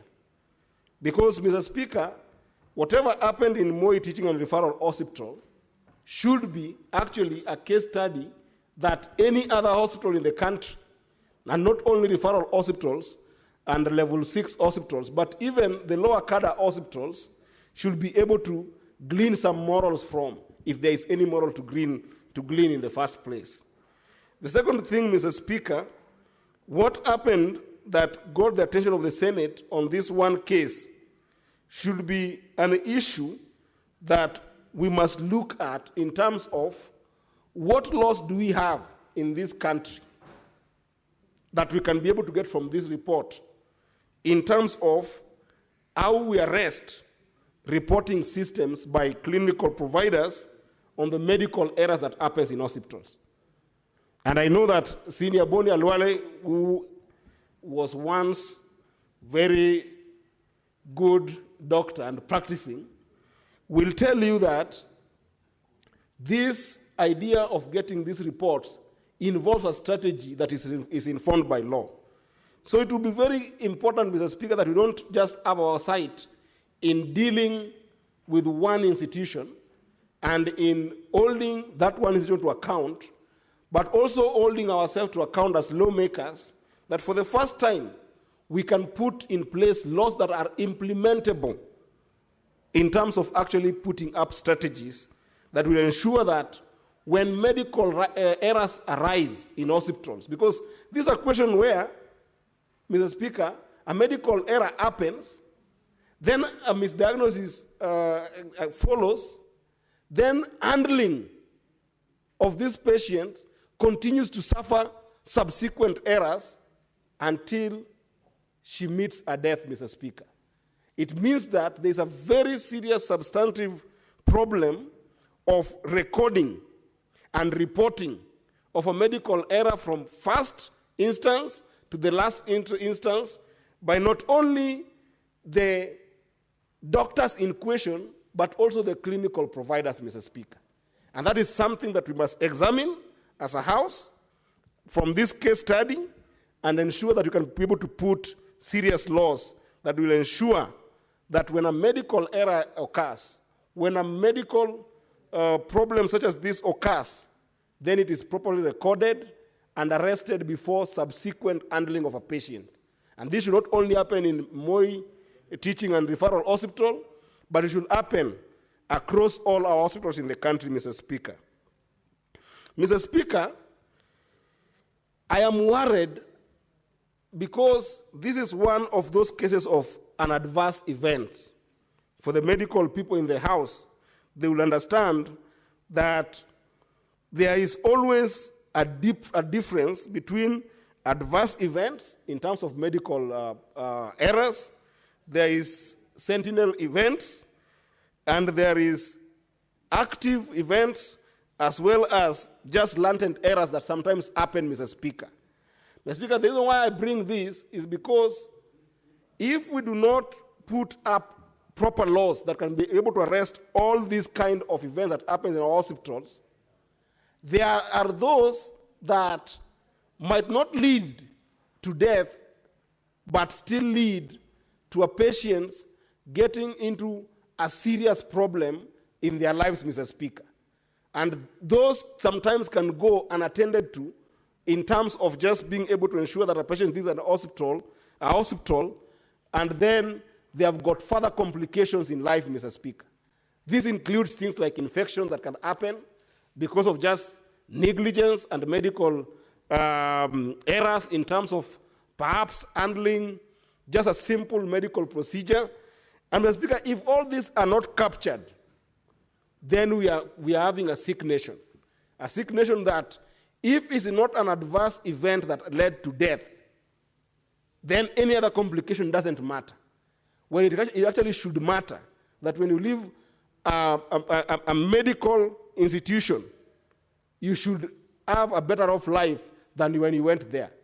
So my worry here, Mr. Speaker, is that if we do not have a proper response in terms of a legal framework that allows for this reporting, then what we are having is that if there is no situation whereby somebody has died, then any other complication won't matter.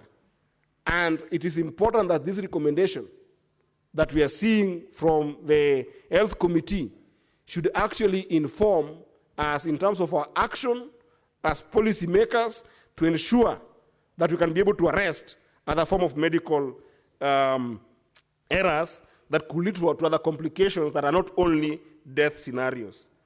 Mr. Speaker, this also calls on us as policymakers, as legislators, and as government, Mr. Speaker, to rethink the kind of collaborative platform that we try to put for interprofessional teams in our entire Medicare.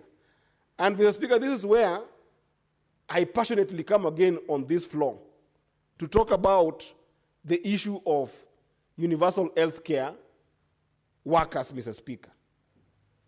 Sometimes, Mr. Speaker, it's very easy for political leaders to just make reckless statements that, oh, we don't have money to take care of universal health care workers. We don't have money to mainstream you into permanent and pensionable contracts. We don't have money to put you into the payroll of counties and follow that with money. Saying that is very simple, Mr. Speaker. But, Mr. Speaker, have you ever taken just a pause to think about any level of hospital in your community, in your county, in your constituency, whether a dispensary or a level 1 or level 2 or level 3, it doesn't matter. And just think about, after any kind of medical procedures, who ends up handling your clinical waste? What is the life of that person who ends up picking the clinical waste from the point where the waste is given to the last where the waste is disposed, Mr. Speaker? And where are those wastes disposed? Think about the ecosystem of clinicians, the nurses, the pharmacists, the education specialists, the simple lab technician, anybody who is handling any kind of medical issues in the hospital, Mr. Speaker. If we don't think about this as an entire ecosystem that needs collaboration among all people who are interprofessionals in these dockets, Mr. Speaker, then medical errors are bound to happen in any way that leaves our nation, a sick nation, worse off than when people get to hospitals, Mr. Speaker. So I wish that, Mr. Speaker, we can be able to listen as a country. When our doctors say that they don't have proper payments, we must listen to them. When our universal health care workers say that they don't have enough pay, enough compensation to make them be able to work in these medical institutions, Mr. Speaker, we must be able to listen to them. We must be able to support them, because it is lack of that investment, commensurate investment in these interprofessional teams that then sometimes lead to some of these errors that are very costly, that lead us to a number of deaths that are never reported. If there was nobody who ever brought this petition to Senate, Mr. Speaker, perhaps we could have never heard about this Miss Anita's demise in our borders. So I want to encourage us as a people, and mostly the National Assembly teams that usually have got control over putting money in different institutions, including in the healthcare system, that for once, listen to the entire ecosystem. Don't just think that when you solve the issue of doctors, then the issue of medical provision is solved. Or when you solve the issue of nurses, then the entire issue is solved. This is an entire ecosystem that every single person who works in our hospitals, from the sweeper, to the person who feeds us, to the person who handles clinical waste, to the person who brings medicine, to the pharmacist, all these interprofessional teams are important, that we must invest in them, and we must be able to make sure that there is no chance for error in a place where people go to actually get recourse to get better health care. I support this report, Mr. Speaker, but I hope that other institutions will be able to glean some lessons from what happened here, and if possible, we all work together to avoid such kind of losses in the lives of our people. And most importantly, we must hold MRTH properly to account. I support, Mr. Speaker, and I thank you for the opportunity. Thank you. Senator Mudigi Alexander.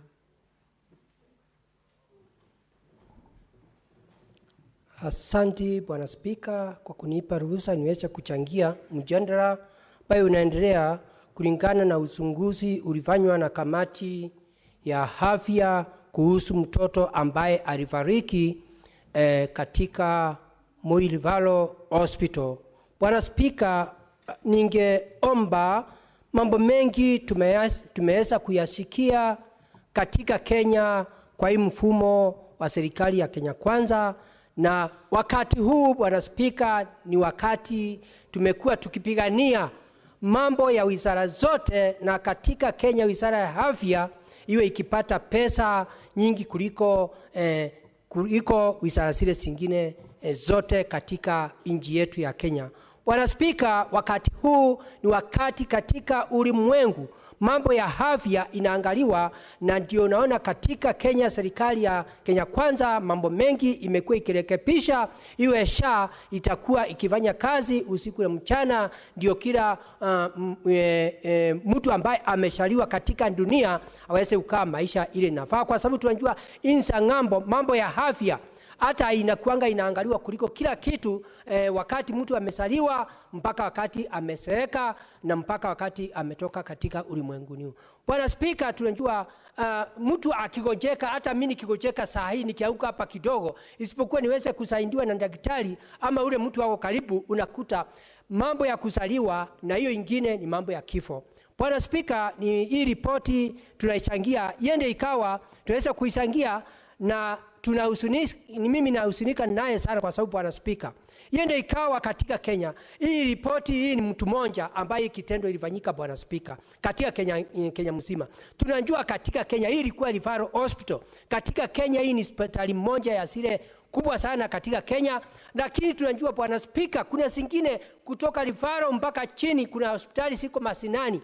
Bwana Spika, tunaweza kujiuliza, je, katika kama hii ilikuwa ni hospitali kubwa katika masinani kule kwa mwananchi, ni watu wangapi wameteseka, ni watu wangapi wameumia, ni watoto wangapi wamesaliwa, ni watu wangapi wamegojeka Bwana Spika, na watu wa kuwasaidia. Bwana Spika, tunajua wakati huu ni wakati ambaye kuna shinda ya hela, ni wakati mahospitali inahitaji pesa. Nakumbuka Bwana Spika, jana ile pesa tulikuwa napitisha ilikuwa moja katika ni mambo ya kulipa madaktari ambaye ni pesa wamechelewa, lakini Bwana Spika, ningeomba mpaka tuangalie, nikiongea kuhusu madaktari, mpaka tuwe na utu ya undaktari, kwa sababu madaktari wakubwa na wadogo ni kama huwa tukiomba tunaamini Bwana Spika ni kama Mungu wa pili, kwa sababu hata kama kuna dawa zimetengenezwa na binadamu huwa tunaomba Mungu asaidie, na pia aguse daktari, naye daktari ajue binadamu amegonjeka upande gani ama atapatiwa dawa namna gani. Kwa hivyo Bwana Spika, naomba tuweze kuangalia, ndio hii usunguzi umefanywa iweze kutoa laini na pia ukweli iweze kuonekana na pia hii familia iweze kuhudumiwa na njia ile inafaa. Bwana Spika, tunajua iende ikawa pesa itapatikana, familia itapatiwa pesa, lakini Bwana Spika, hii ni uhai imeondoka na itaweza kurudi katika ulimwengu. Kwa hiyo Bwana Spika, tunafaa tujiangalie tukiwa human being, either ni daktari ama ni mtu wa aina gani. Daktari ni mtu wa muhimu. Na Bwana Spika, ukikumbuka karibu miezi 2 kwa hii Senate pale kwa Ngiti, madaktari wamekuwa akikuja, tumekuwa tukiongea nao. Kwa hivyo hata kama tunajua matatizo wako nayo ni mambo ya hela, ningeomba madaktari ambaye wenye ujuzi ni tunamuomba muweze kuwa mkiangalia binadamu, kwa sababu pia hata kama mnalipwa pesa haitoshi ile kazi mnafanya. Kwa hiyo mpaka muwe na ile roho ya Mungu, muwe mkisaidia binadamu, kwa sababu kuna matatizo. Bwana Spika, ukiangalia kuna ugonjwa nyingi katika ulimwengu. Binadamu wako na shinda, ako na stress, ako na hii. Na ndio nasema Bwana Spika, hata kama hii familia itapata pesa, hakuna kitu itakuwa imefaidika naye, lakini ningetaka tuweze kuangalia na njia ile inafaa. Madaktari hata kama wako na shinda waweze kuangaliliwa, ndio hospitali waweze kupata dawa, wawe na vifaa ya kazi, wawe na kila kitu katika hospitali yetu ya county. Kwa sababu Bwana Spika, masinani kuna shinda nyingi. Mangavanasi wako na shinda. Wizara iko na shinda. Na serikali ya Kenya Kwanza, Bwana Spika, nakumbuka miezi 2 iliyopita ilileta waziri wa afya ambaye tunaona vile anajaribu kulainisha maneno ya mambo ya afya. Hapo nakumbuka karibu wiki 2 iliyopita kuna director general ambaye ameajiriwa ndio juu ya afya.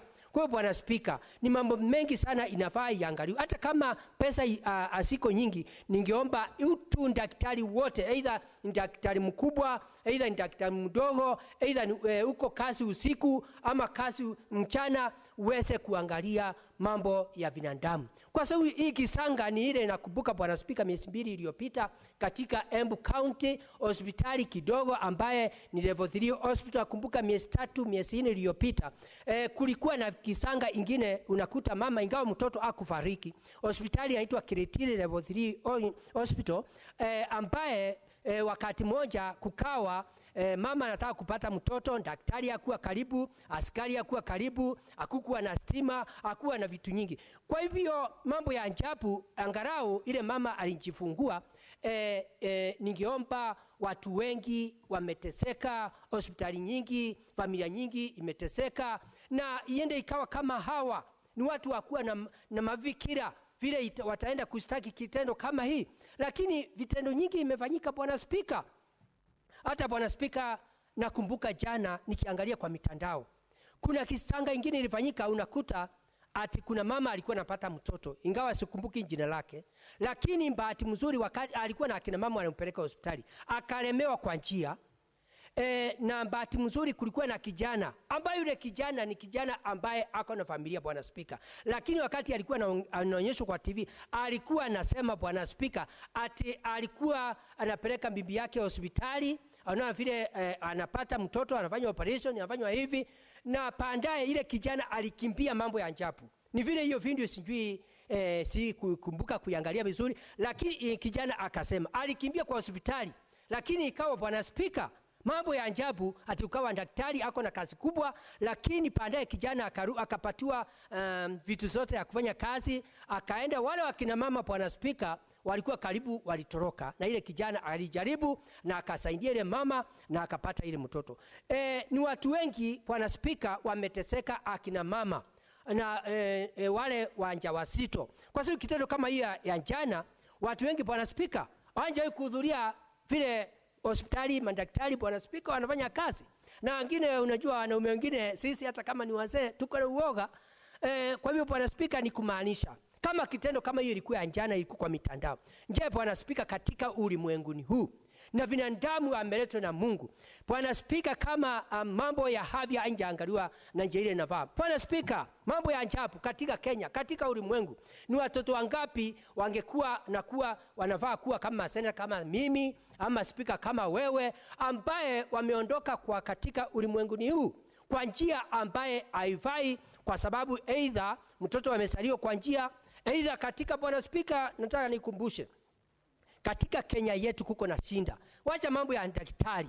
Unakuta pahali ingine kama pahali bali na hospitali, unakuta parapara ni mbaya, unakuta mvua ikinyesha, mama ni mjamzito, anapata mtoto usiku, hakuna gari itamsaidia, hakuna bodaboda. Bwana Spika, mambo mengine hata kama tunaangalia, tunaomba serikali ya Kenya Kwanza iweze kupatia wizara ya sote pesa ndio hata parapara itengenezwe. Wakati mtoto yote mama ataka kuwa mjamzito, ukute pesa inapatikana, parapara itengenezwe mzuri, na pia hospitali nyingi mangavana nao waweze kupeleka wizara ya afya kule mashinani na mambo ya kusaidia. Lakini hapo mambo ya kusaidia pia na shukuru serikali juu ya mambo ya health promoters, Bwana Spika, wale wako mashinani na pia tunaona ile kazi wanafanya. Bwana Spika, pia nikumbusha mambo ya health promoters, hata jana tumepitisha pesa yao. Kwa hivyo katika Kenya mzima nataka kusema mambo ya health promoters,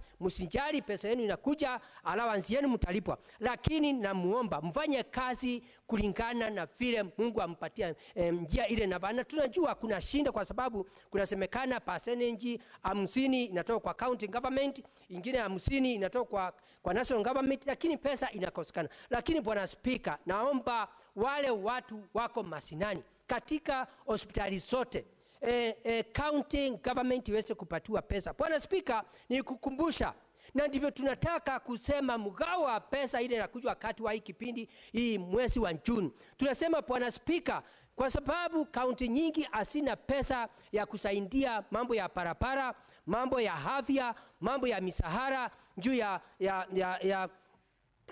ya pesa ya kufanya kazi masinani na ile ministry nyingine, kwa sababu sisi maseneta, Bwana Spika, hapa tunaongea mambo ya devolution, na ndio tunasema wakati mgao wa pesa itakuja, tunataka kuomba kaunti zote ipatiwe pesa ile inafaa, Bwana Spika, na tumesema wiki inayokuja katika ile pesa kaunti ya 47 tutakuwa nazo, ama ile itapitishwa na parliament. Tunasema Bwana Spika, kaunti zile siko na shinda kama Embu, kama Northeastern na zile zingine napata pesa kidogo, tuweze kuanza tuseme hakuna county itapata pesa kidogo kuliko bilioni 6, na tutasikizana kutoka bilioni 6, alafu hizo zingine tuweze kuona vile tutalete county pamoja. Kwa sababu unakumbuka Bwana Spika, tumeona hata county nyingi sana sinafanya kazi na siko pesa nyingi, lakini mambo ya audit, Bwana Spika, yaangaliwi. Kwa hivyo ningetaka kusema mambo ya transparency inatakikana katika devolution, katika serikali, na pia tumeweza kuona na watu wengi tukifanya hivyo watafaidika. Hata Bwana Spika, watoto wengine wanasaliwa bila kufikisha miezi ambayo ile inafaa. Unakuta Bwana Spika, wengine wako miezi 7, miezi 8. Pia tunataka kusema Bwana Spika, mambo ya wazee, waheshimu ya kina mama, mambo ya vita. Unakuta mzee mama wako na mimba, lakini unakuta nyumbani ni stress kavu, mama ndiye anaenda kutafutia watoto wale wengine chakula, mama ndiye anaenda kuleta kila kitu. Lakini katika Kenya unakuta mambo ya kukosana akina mama na wazee, na mama ni mjamzito, mpaka hiyo Bwana Spika iweze kuangaliwa, na yule mama ndiye anatafuta chakula, ule mama ndiye anafanya kila kitu. Kwa hiyo Bwana Spika, ni mambo mengi sana inafaa iangaliwe tuweze kusaidia akina mama wale wako na mimba ama wale wako na familia. Mambo mingi Bwana Spika inafaa iangaliwe. Kwa hivyo Bwana Spika, mimi nikiwa senator wa Embu County naunga mkono, lakini mpaka mambo mingi iangaliwe. Pia nikimalizia, hata kama huyu familia italipwa pesa haitasaidia, lakini ningeomba hata kama na kuko na namna gani hiyo hospitali ama daktari hao wamefanya hii kitendo yote,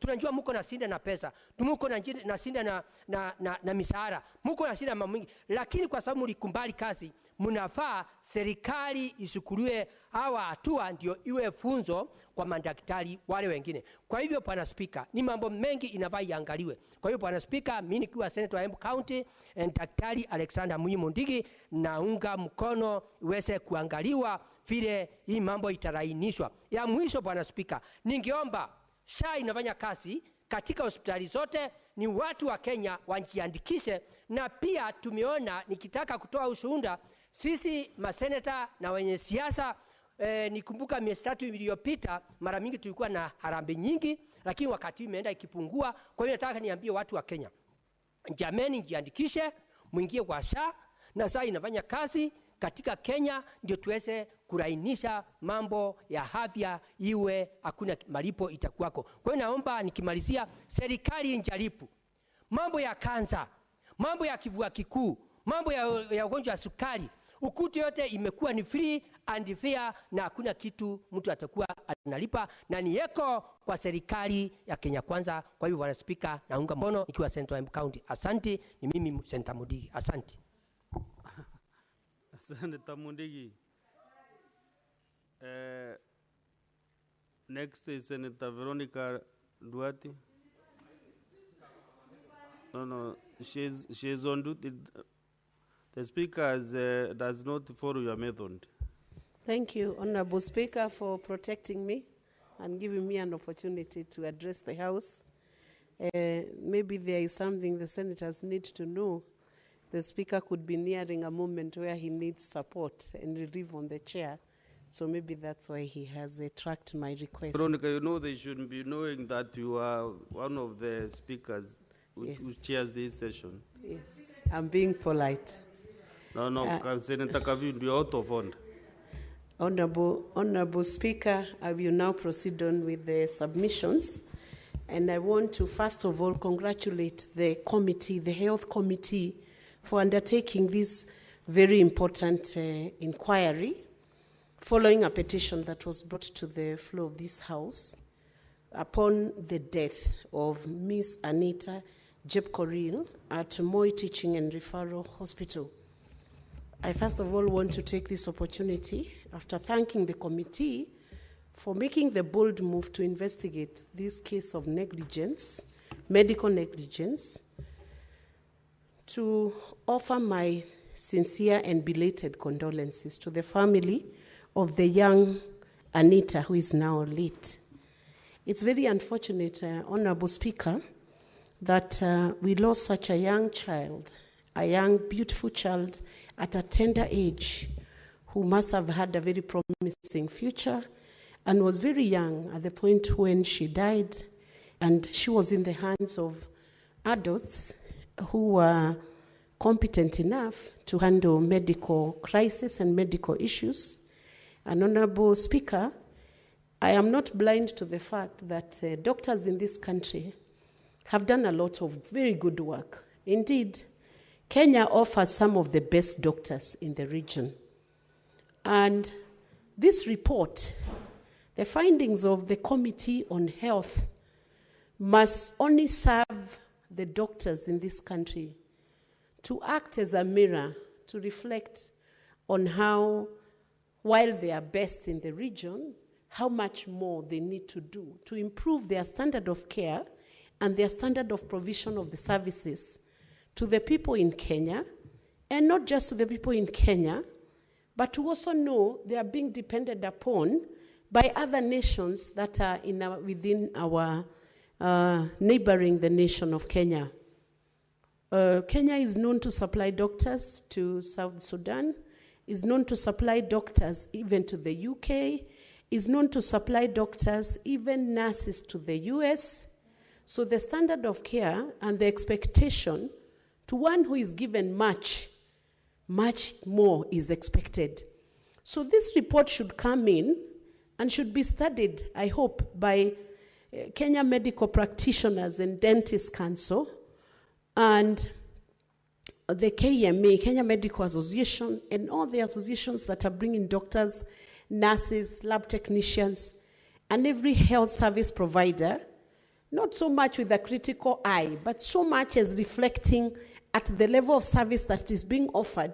Because if they are the lead in Kenya, and they are the lead in the region, and getting to the international level, then much more will be demanded of them, so that when we send our doctors out there, we fly our flag high and say that both our legislation and the practice they are doing in Kenya and outside is acceptable and meets the international standards. Honorable Speaker, I would want to recount once again the provisions of Article 43 of the Constitution of Kenya that provide that every person has the right to the highest attainable standard of health, which includes right to health care services, including reproductive health care.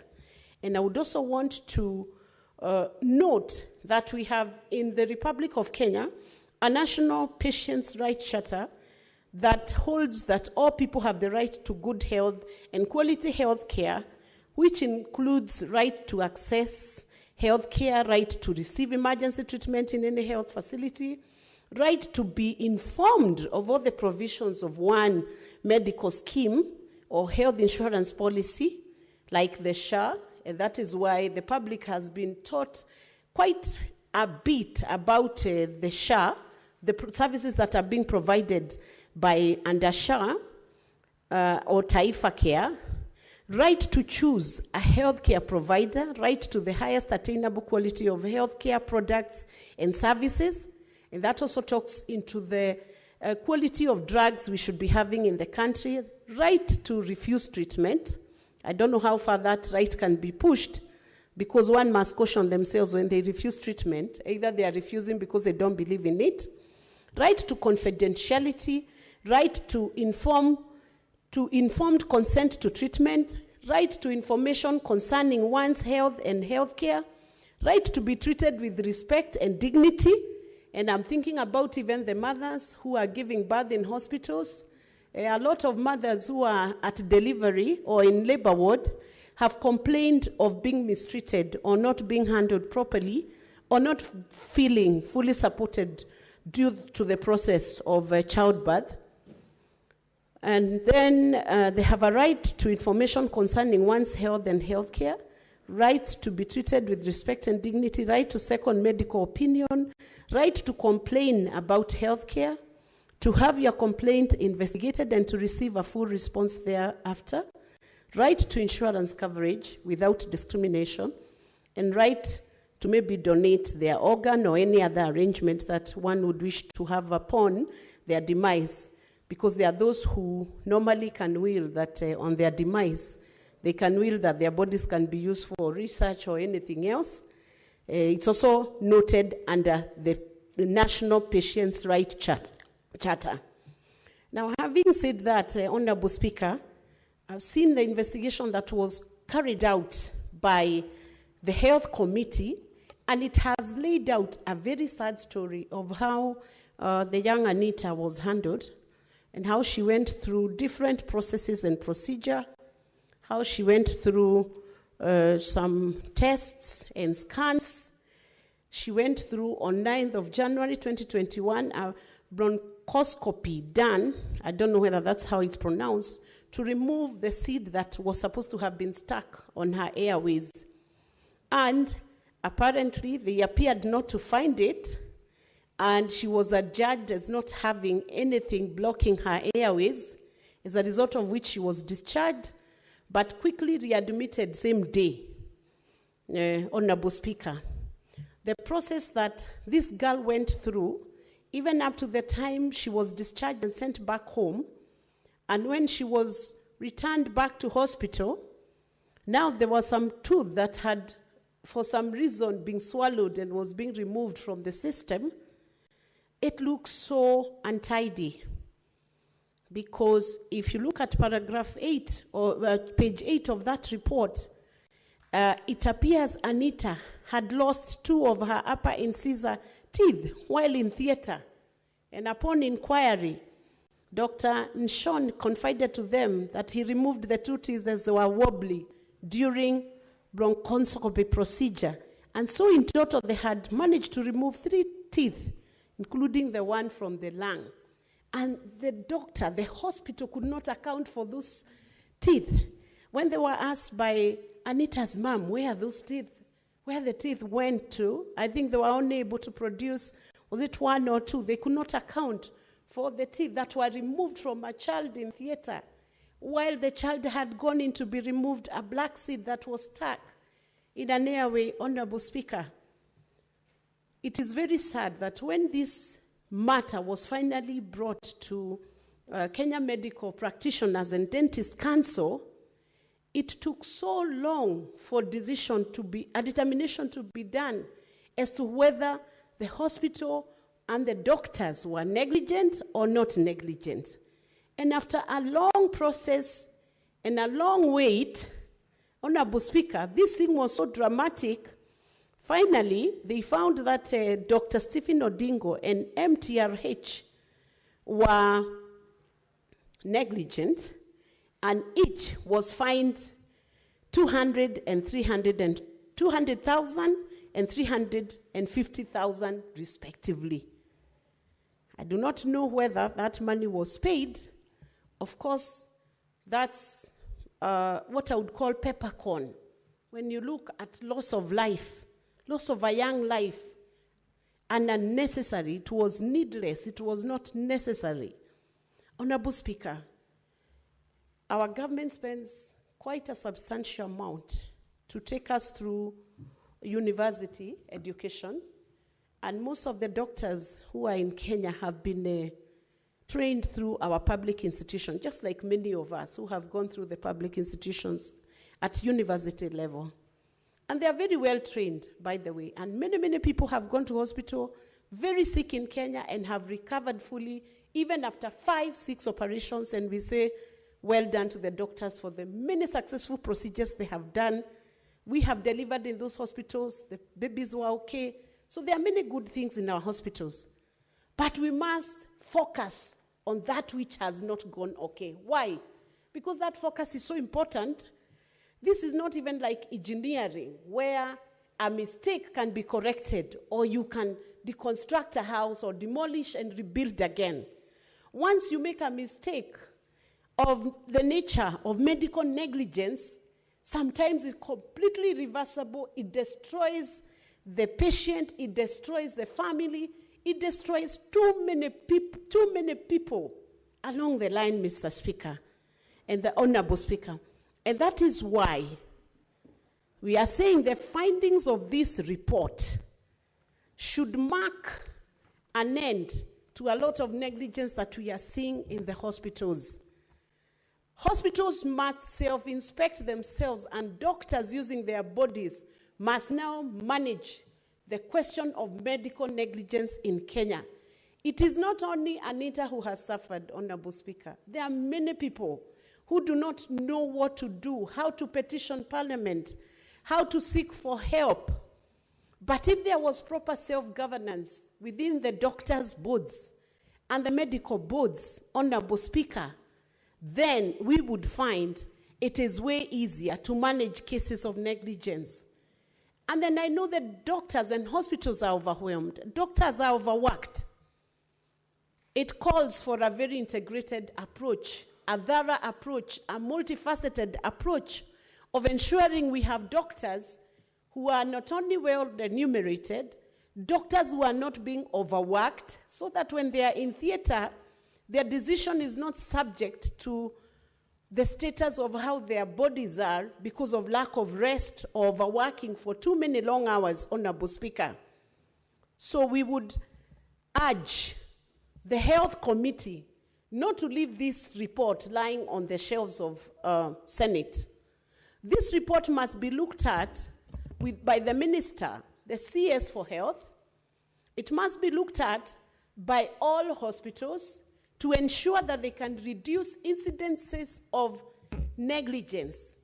I would say, of course, that Anita's family should be recompensed, not because it will recover Anita, but just as a way of appreciating that an institution has shown remorse for negligence.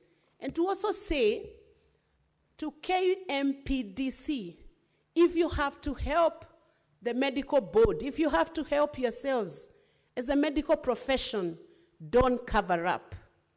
So that you can help the ones who are doing the job in the theaters and hospitals to do a better job, and have an approach of having second opinions on patients who are suffering ailments which are a bit technical, a bit complicated.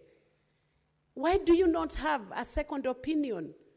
Because if one doctor is making such a big mistake, why are they not covered by another doctor, have you allowed the seniors to instruct the younger doctors?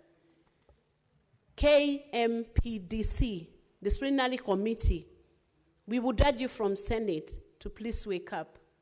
Refine your skill. You are being depended upon not just by our country, but the countries that are around Kenya. Then those who are neighboring Kenya. Many people are dependent on our Kenya Medical Association, the personnel and the doctors, the nurses, all those who are being trained and skilled from within the Republic of Kenya. Otherwise, I want to say pole sana to Anita's family, and I pray that justice will be rendered for the doctor who did this and the many doctors who have done wrong things to patients. It's high time we admitted our errors and rectified our ways and did a better job using the medical institutions around us to refine the skill that should be delivered to every patient. Show me a nation which has bad doctors, and I'll show you a nation whose future is threatened. Let's do the best as doctors. You have been doing a lot, but refine yourself. Reduce the incidences of negligence and don't cover up. In my practice as a legal practitioner, one of the hardest cases to prove is one that involves medical negligence. Because to find one doctor to testify against another doctor is usually very difficult, because they do not want to put their colleagues in trouble. And it's understandable. These are their colleagues, and maybe sometimes they say there was no intention of being negligent. But the point is to improve their skill. Let doctors be more careful. Let doctors seek medical opinions even from their colleagues. There is no shame in asking your colleague what their opinion is on a case which looks complicated. Let's safeguard life and give dignity to the patients. For the mothers who have really suffered in the labor wards where they are giving birth, and they have had sad incidences with the medical support around them, I think that should never happen. It's unfortunate because when those mothers walk out of those labor wards, they usually speak about very hard experiences that they have had in the labor ward.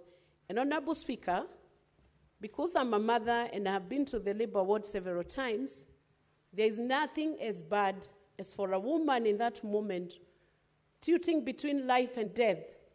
For a person who is healthy, a practitioner is supposed to aid and assist and make it easy for the mother. For that nurse, for that assistant, to then harass a mother who is delivering in a labor ward, whether it's in a private hospital or a public hospital, that is sadistic and very wrong. It's the highest abuse. It's a gross abuse of human rights. Let's safeguard life. Let's have dignity for the patients who walk through the doors seeking for treatment and seeking for support. Thank you, Honorable Speaker. I support this report. Senator Christo Asige.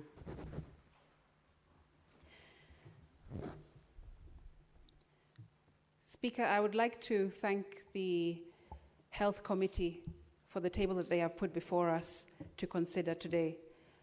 Speaker, it is always painful to read these kinds of reports, hear these kinds of accounts, and this one is no different. A devastatingly painful narrative is in this report of a young girl, Anita, who has needlessly lost her life in the care of a facility that is supposed to safeguard life. Mr. Speaker, it must have been very difficult for the committee to have to go over the harrowing story and the harrowing account that they have put down in this report, but I do thank them for their effort and the recommendations and findings therein. Mr. Speaker, death need not be this way.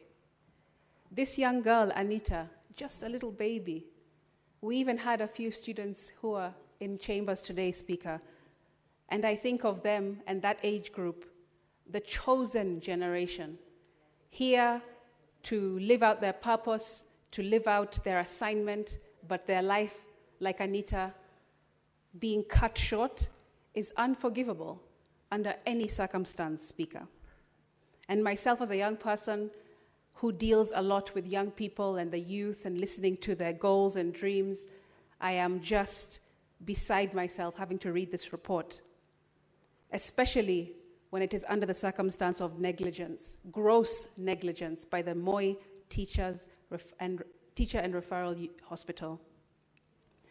Speaker, though it is a painful report to have to read through and to debate this evening, I am happy to at least hear colleague senators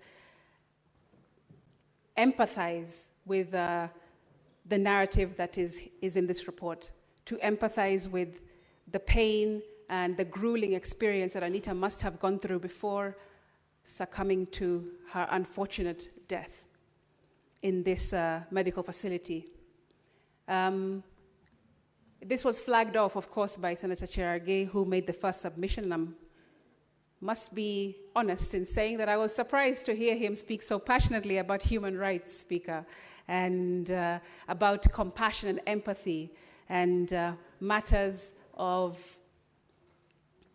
safeguarding life, because the tone last week and the Hansard will bear me witness from him did not really, track with what was said here today. Mr. Speaker, I remember last week hearing members of Parliament applauding, almost celebrating the violent attack and detention of one of our own Kenyan nationals, Boniface Mwangi, and our neighboring national, Agatha Atahaire.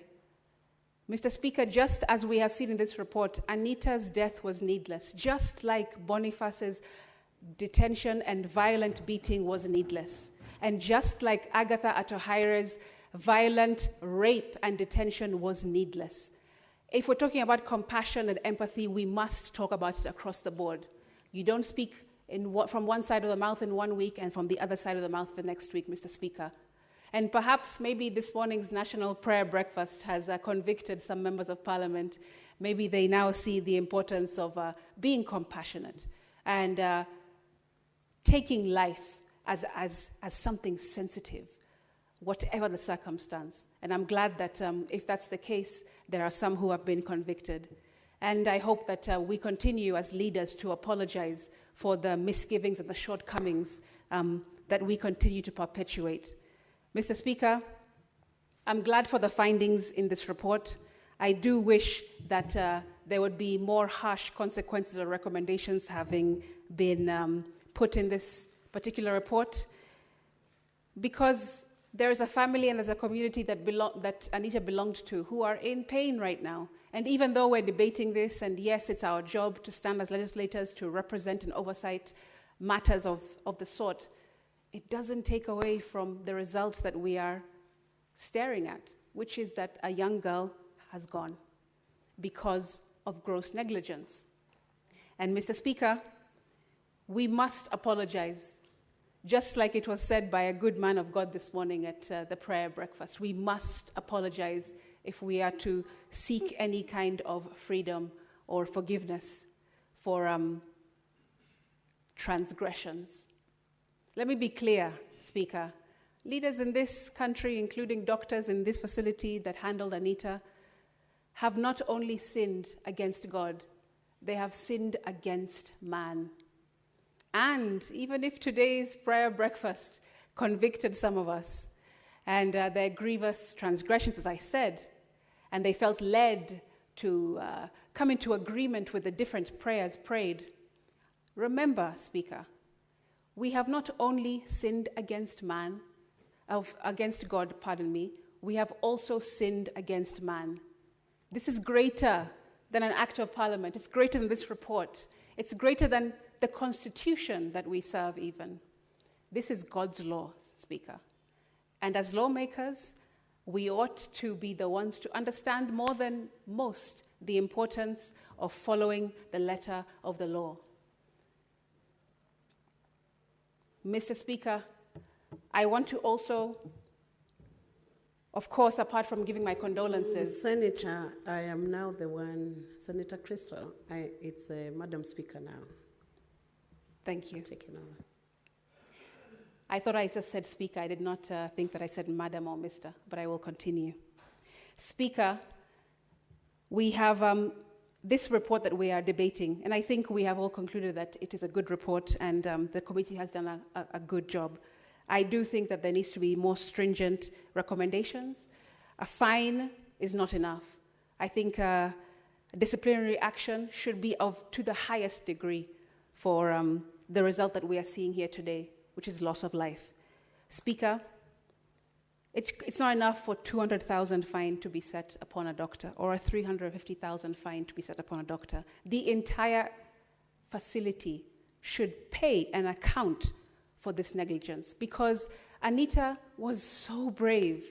I can only imagine she was so brave, being taken from medical room to medical room with no answers, from doctor to doctor with no answers, from test to test with no answers. She even left the facility and came back later that day, Speaker, still in pain and agony. She must have been so brave, trying to hold on to her life, but doctors did not try as hard as she was trying, because when it comes to the relationship between doctor and patient, it has to be a mutual collaborative relationship. The patient has to try just as hard as the doctor has to try to preserve life. But on this case, Speaker, and according to this report, the doctors did not do their part in preserving life. Anita was left alone for all those hours. Through all those tests, through all that waiting, she was left absolutely alone. Just like many young children and many young youth in this country have been left alone by the people who are supposed to serve and protect them. Young people are going through far too much. And this morning we heard in the prayer breakfast, and I was so happy to hear young people being affirmed and validated and being seen and being given a voice, Madam Speaker. It is comforting and reassuring that at least one or two people understand the importance of youth, the promise that young people have.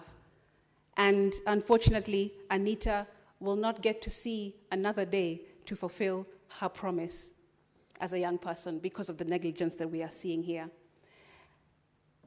Speaker, I also want to just take, as I close, the opportunity to pay my condolences to her family, to her friends, to her community. It is absolutely heartbreaking, and it was needless, like I said, preventable under every single circumstance according to this report. So many things went wrong, and it wasn't just one action. It was a slew of different failures by this particular facility. And I hope that the KMPDC will do their job, as well as this committee in our Senate, the Health Committee, to continue to pursue this. Not just let this report be tabled and then have it as done and dusted. Madam Speaker, we need to do far more to ensure that this does not continue, because youth are relying on us on all fronts, whether it's in education, whether it's in healthcare, whether it's in governance, whether it's in the judicial system, whether it's here in Parliament, to be represented fully and to be safeguarded without fear or favor of any kind of failure from us. Madam Speaker, we are the head, not the tail, as youth. We are a holy nation as the youth. Like I said, we are the chosen generation as the youth. We are lenders and not the borrowers. These are the things that were talked about and are continuing to be talked about in the wake of this morning's National Prayer Breakfast. And I want young people and even the memory, the precious memory of Anita, to take comfort in that we will continue whatever work she was assigned to do here on this earth. I thank you. Thank you, Senator Crystal. For those who missed the prayer breakfast, I think you can already hear it has changed people. So we hope next year you don't miss the prayer breakfast. Majority Whip. Senator Matthew John Moher. Thank you very much, Honorable Speaker. And I am one of those who missed the prayer breakfast. I'm very happy to hear that those who attended are changing. And I hope they will really change because they really require that change. I specifically think that the people who attended actually required to attend, not those of us who didn't attend. The change is needed by those who attended. Madam Speaker, I think I first want to thank the Committee on Health. In my opinion, I think they have done a very good job. This is a good report. Putting into account, Honorable Speaker, that the tools of trade they were working on in terms of their recommendations were not very broad. The spectrum upon which action can be taken on such a difficult and sad case, Honorable Speaker, I've seen that the tools that they were using on, the laws that they were depending on, I really don't give them the tools that they will require. Honorable Speaker, may I say this? This is an extremely painful and difficult petition that has come to the Senate, Honorable Speaker. I don't think it can be more painful. I don't think the Senate can debate a more difficult and a more painful petition than what is before us, Honorable Speaker.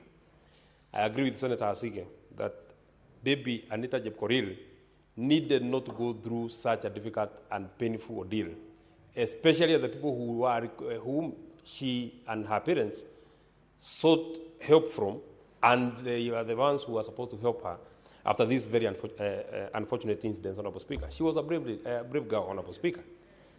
Having lived through this ordeal, Honorable Speaker, for the 4 months since she started her medication, Honorable Speaker, it actually tells that baby Anita Jepkorir was a brave young girl. She really wanted to live. She fought to live. Despite the negligence of the doctors, Honorable Speaker, she fought on. And actually, from the observations that have been made by the committee, Honorable Speaker, on the day that she collapsed, she was playing outside. That tells you that the baby was fighting on to live. She really wanted to, to keep her life, Honorable Speaker. There's a very thin line between negligence of a doctor and the recommendations that have been proposed by law, Honorable Speaker, of what should be done to a doctor who is negligent. Honorable Speaker, of many professions that we have, Honorable Speaker, if anything goes wrong, there are many ways of remedying and correcting anything that could go wrong. But for a medical doctor in an operating table, one wrong move, we have lost a life. If it was an engineer, Honorable Speaker, maybe even if they had built a 5-walled or a 5-story building, Honorable Speaker, it can be brought down and something can be corrected. If it was a mechanic, Honorable Speaker, the part they have put in that engine can be corrected. But for a medical doctor, once you do the wrong diagnosis, Honorable Speaker, we have lost a life. I'm wondering, Honorable Speaker, whether you watched a video that was in the social media yesterday of a parent who was in deep pain from Igegania Hospital in Gatundu.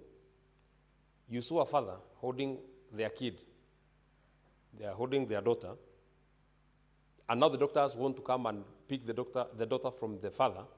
And he's asking the doctors, I have been here for the whole day. My daughter has died in my hands. What have you been doing the whole day? And you're saying that you are on strike. What would be more precious than a human life? That father was literally fighting the doctors in that hospital, Honorable Speaker. Can you imagine the pain that was in that father of that daughter, Honorable Speaker? Do you imagine if your parent was to die in your hands and you are seeing the people who are supposed to help you on this particular, in this kind of a situation, Honorable Speaker? You know, Honorable Speaker, many people have spoken about what we in government and what we in leadership ought to do. And there are many things that we ought to do. But of the many things and of the many services that we ought to think and plan in terms of offering services to the people of Kenya, if there is one area that we must be very, very deliberate and put as much effort, as much resources as possible, Honorable Speaker, it will be in the healthcare system. I'm happy that you're on that seat, Honorable Speaker. When one of us was, I don't want to give the story, but one of our colleagues, and you are there yourself, got herself in a situation that she really needed medical attention in some place around Ukambani, Honorable Speaker. When you are taking her to Machakos Level 4 or Level 5 hospital, Honorable Speaker, you actually felt that she could not even make it to the other hospitals that we come to in Nairobi. Maybe she would not have made it to Nairobi Hospital. Maybe you would not have made it to, she really required medical services there and then.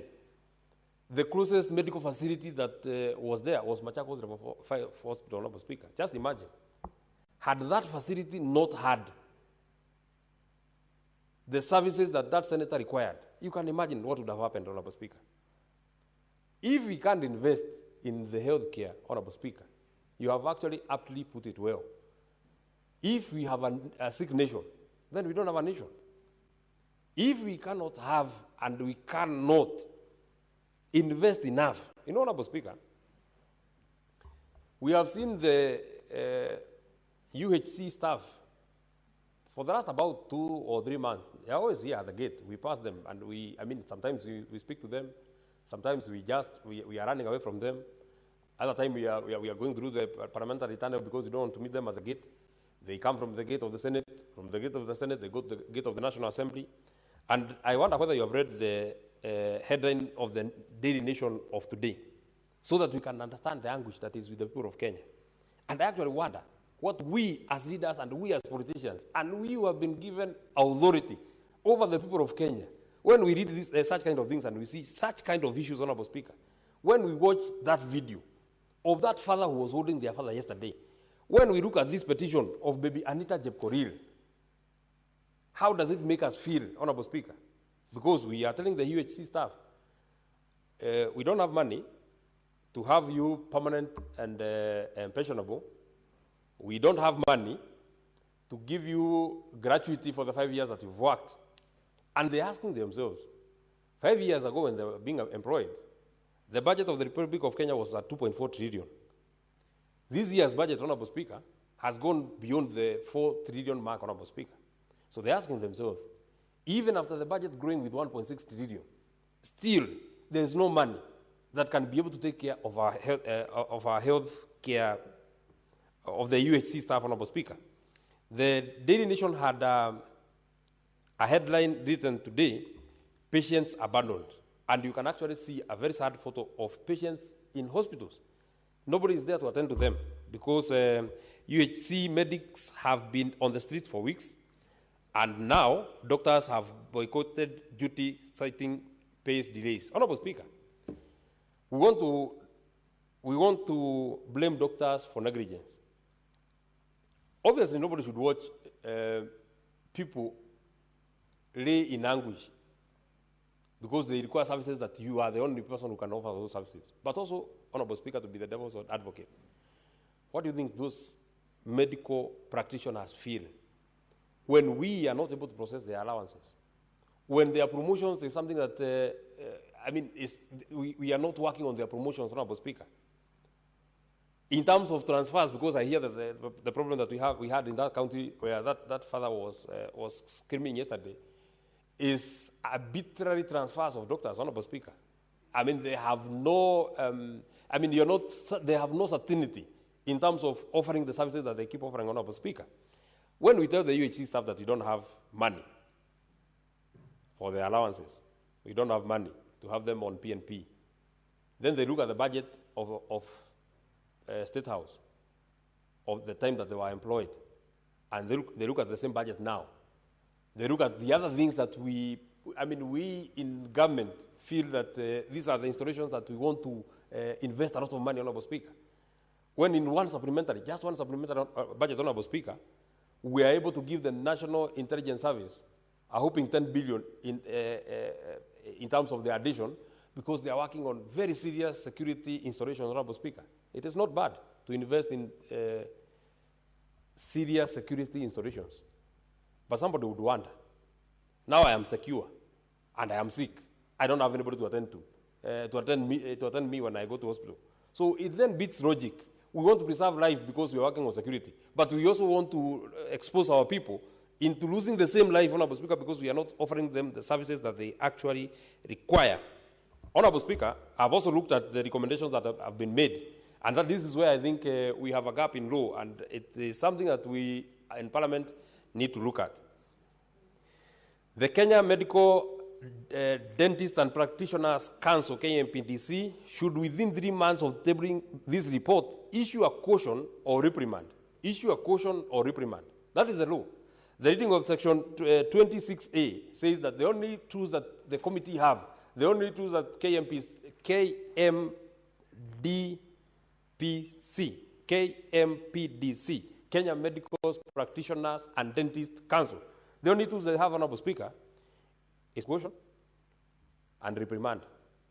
Even when I'm disordered in this house, Honorable Speaker, you only caution me once. The second time you chase me out.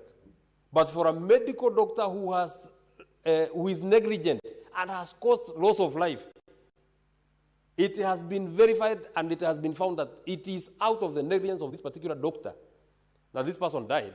The only thing that we can do is to reprimand. The only thing that we can do is to caution. If you were to actually take the most adverse step in punishing this doctor, Honorable Speaker, is to ask him to go back to school. It's not to take an account of what they have done already. The other thing that we can only do, and you have heard Senator Charagai speak about it, is to ask that doctor, go back to school. So what becomes of the fate of the people who have suffered in the hands of this particular person? Honorable Speaker, we must make it a bit stringent. We must make it a bit stringent.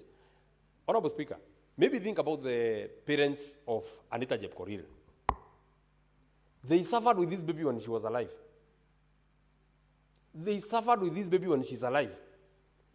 You can see the kind of suffering that those parents were undergoing. A foreign body is in your daughter's respiratory system. It has not been removed. But to conceal the negligence of the doctor, they want to remove the teeth of the girl. When you ask for the teeth, they are not available. When you want to insist, you are not allowed. They also suffered, and they have suffered with this daughter when she is dead. Honorable Speaker, first of all, do you actually appreciate that this girl died 3 years ago? Justice have not been served to these parents until they have to come to the Senate for the last 3 years. Nothing has happened. When they were seeking information so that they can lodge this particular complaint,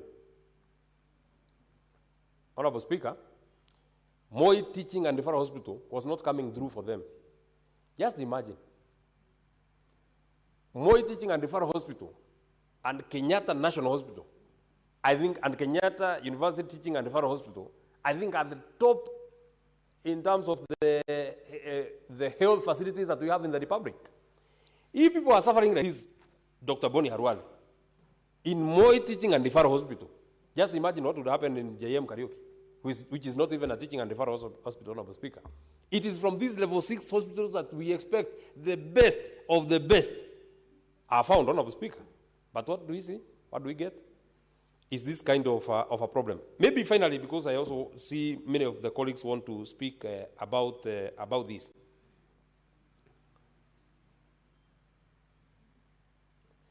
The only people, Madam Speaker, and I think this is where I also felt that in terms of our recommendation, we apportioned the bigger blame of the death of baby Anita Jepkorir to the legal department of the Moi Teaching and Referral Hospital more than the person who was negligent.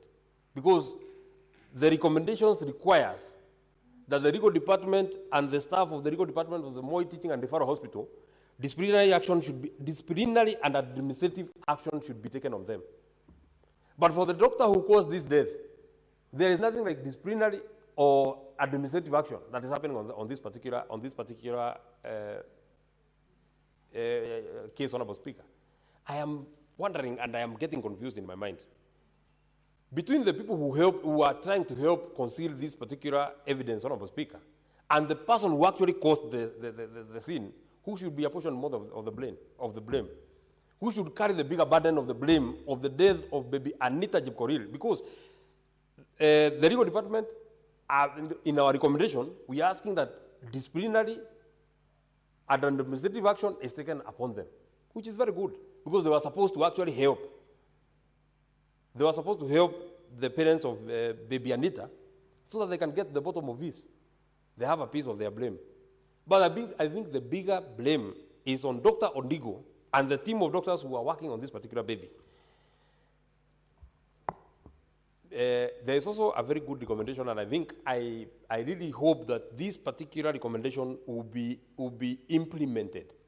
On recommendation number 4, Honorable Speaker, there should be a creation of a formal patients advocacy within healthcare facilities to assist families in navigating complaints. Honorable Speaker, you can imagine people who are anguishing in the villages, Honorable Speaker, people who cannot be able to, who do not even know that they can actually petition the Senate. People who have suffered in the hands of doctors, Honorable Speaker, but they cannot get justice. Because this justice has not, or the framework upon which they can seek for this justice, Honorable Speaker, has not been established. This is a case of Moi Teaching and Referral Hospital.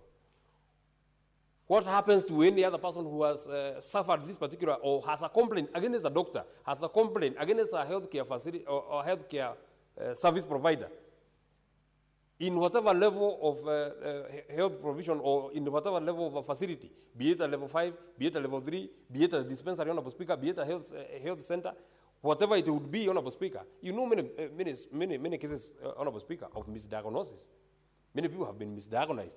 They have suffered in the hands of doctors, Honorable Speaker. You know, many people have been told you have such and such a disease, and it has been established data that they were not suffering from the same disease. The trauma, that's why you're being told that you have to always seek a second opinion.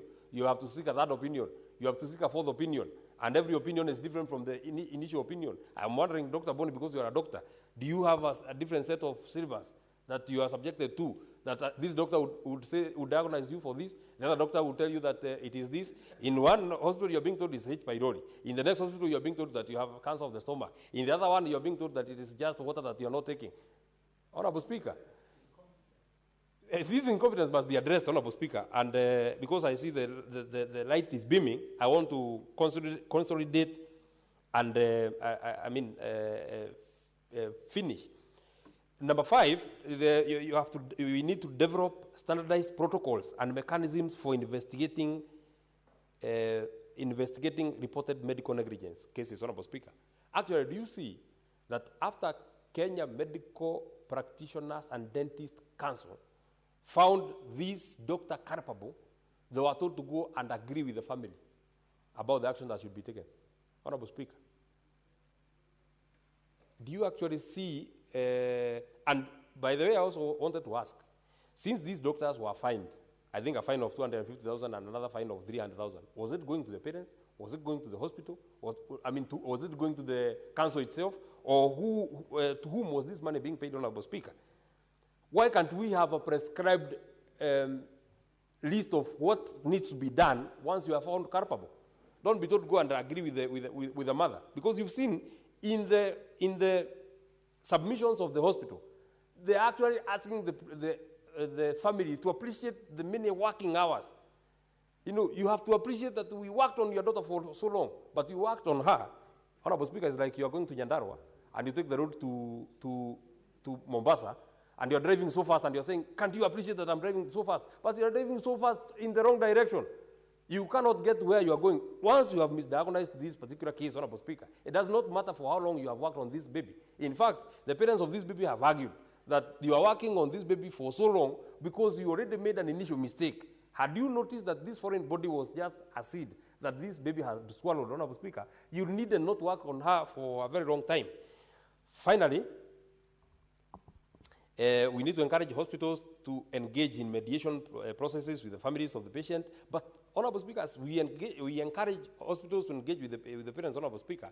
We have to have a very structured mediation. It's not that you're just told go and agree with your hospital. There must be a mediation mechanism. Even in court, Honorable Speaker, there must be a mediation. You have to go to and meet a mediator so that you can agree and say that we have settled this matter out of court. Not that you are forced to go and agree with the hospital, Honorable Speaker. Every time people are told to go and agree with the hospital, more often or not, it is the patient and their parents, or Honorable Speaker, who lose. It's not the hospital. The hospital who argue that we did our best. The hospitals who argue that we gave the best medical care. We give you the best surgeon. But you gave the best surgeon but did the wrong thing. Maybe finally, Honorable Speaker, as I sit, may I also appreciate the Senate? I feel that I am very proud to be a member of this Senate, Honorable Speaker. Because the things that we are dealing with and the things that we are speaking about here, Honorable Speaker, are very, very weighty issues that touch on the people of Kenya.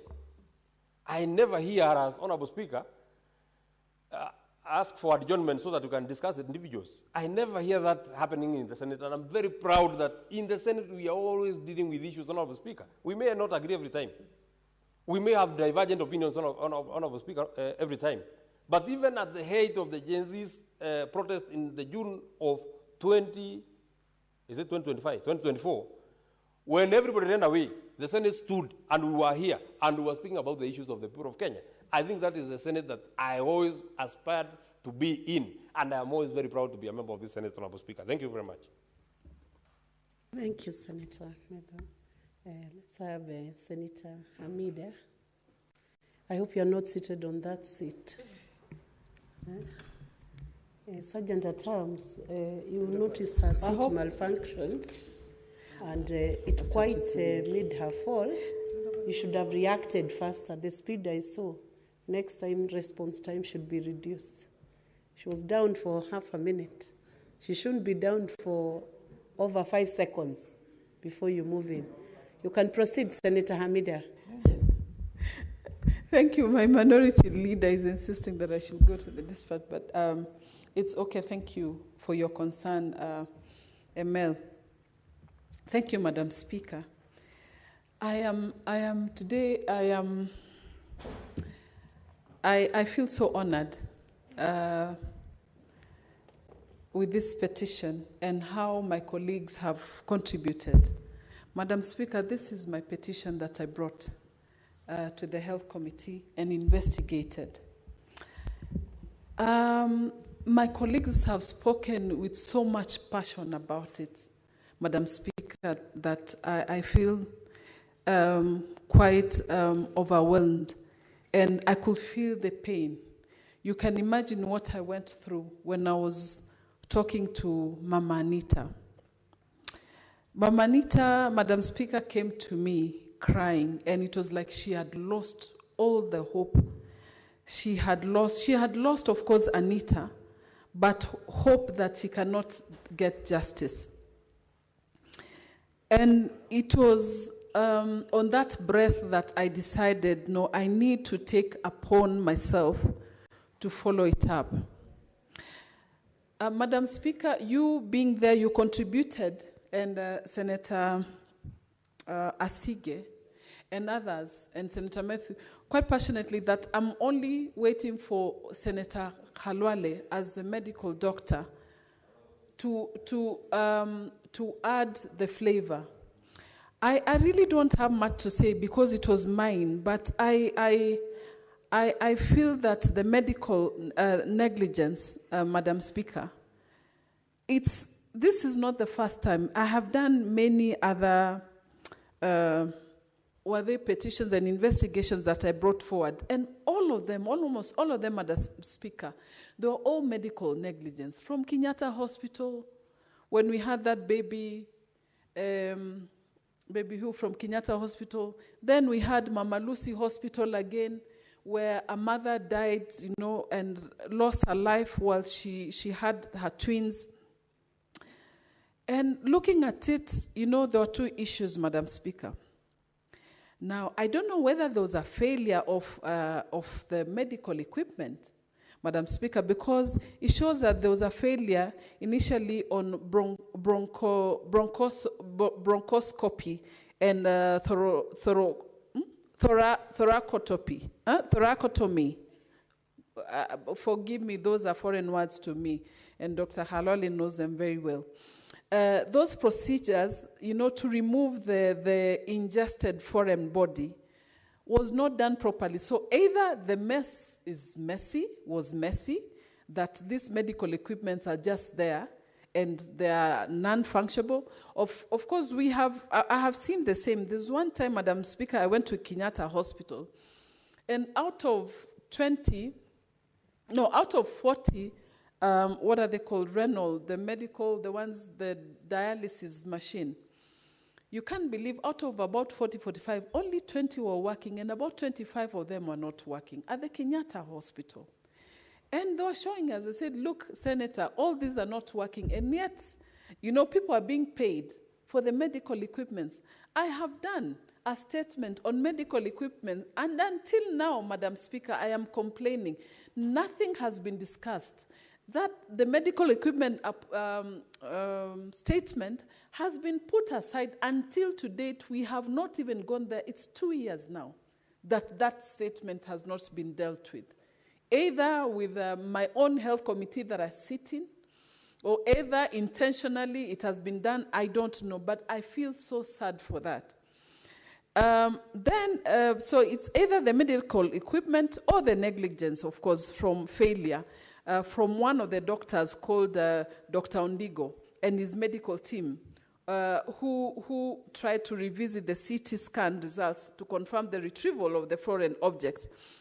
Imagine the pain that this girl was in when they plucked her 2 teeth out of nothing. And since they didn't see a seed, they had to have a black seed. They had to give an excuse that it was the tooth, either one tooth that went in. She consumed the tooth, and that's why she had the failure. But then the post-operative briefings were done. Medical practitioners were not led, to the surgeons who violated the good medical practice by not giving the proper documentation, information shared during different briefings with the patient, Madam Speaker. And the family they were all frustrated. Nothing was coming forthright. The attendance on the post-discharge complications were managed without consulting cardiothoracic surgeons, which coupled with poor record-keeping procedures, Madam Speaker, that violated the disciplinary care.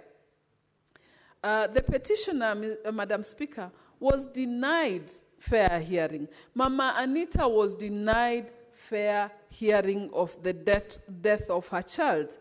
The dispute resolution of the MTRH and KPMD delayed in addressing the concerns raised in the matters as characterized by the extent and the delay between the case and what was filed with the decision and what was rendered, Madam Speaker. Madam Speaker, when we talk about negligence of the doctors, I will talk about it in pain, that I also lost my sister, my own sister, or firstborn sister, at the Kenyatta Referral Hospital, but then through medical negligence. And I feel that, of course, she was diagnosed with wrong medicine, the steroids, and she had to lose her life. So I felt it, for Mama Anita, and that's why I had to bring forth the petition. Madam Speaker, our prayers, of course, and our recommendations in the committee was to discipline. The disciplinary action should be taken, and the procedure should be taken to ensure full compliance with Section 20, 6G of the Medical Practitioners and Dentists Act, which requires fines to be imposed in addition in other appropriate disciplinary measures. But I feel strongly that fines after losing life fines, paying fines is just not enough, Madam Speaker. These doctors have to pay for it. Seriously, we need to create a form of patient advocacy, Madam Speaker, a program where the healthcare facilities to assist families in navigating complaints and grievances related to such cases, Madam Speaker. These rights should be available, and the cases perceived in such negligence, Madam Speaker. I also feel, looking at what Mama Anita went through, we also need, Madam Speaker, to encourage hospitals to engage in medical processes with families and patients who have experience in adverse outcomes, ensuring that these processes are facilitated by seriously neutral third parties to promote fairness and transparency. Madam Speaker, Mama Anita was quite frustrated because the same KPMD and Moi referral frustrated this lady. So you imagine you're having the same people who are mediating, the same issues. So I feel strongly that we should have had the third-party mediators on such cases. Excuse me. Then, Madam Speaker, I also feel that continuous quality improvement practices with such cases should be enhanced on patients with care standards. Seriously, this could involve routine audits, Madam Speaker, of surgical outcomes.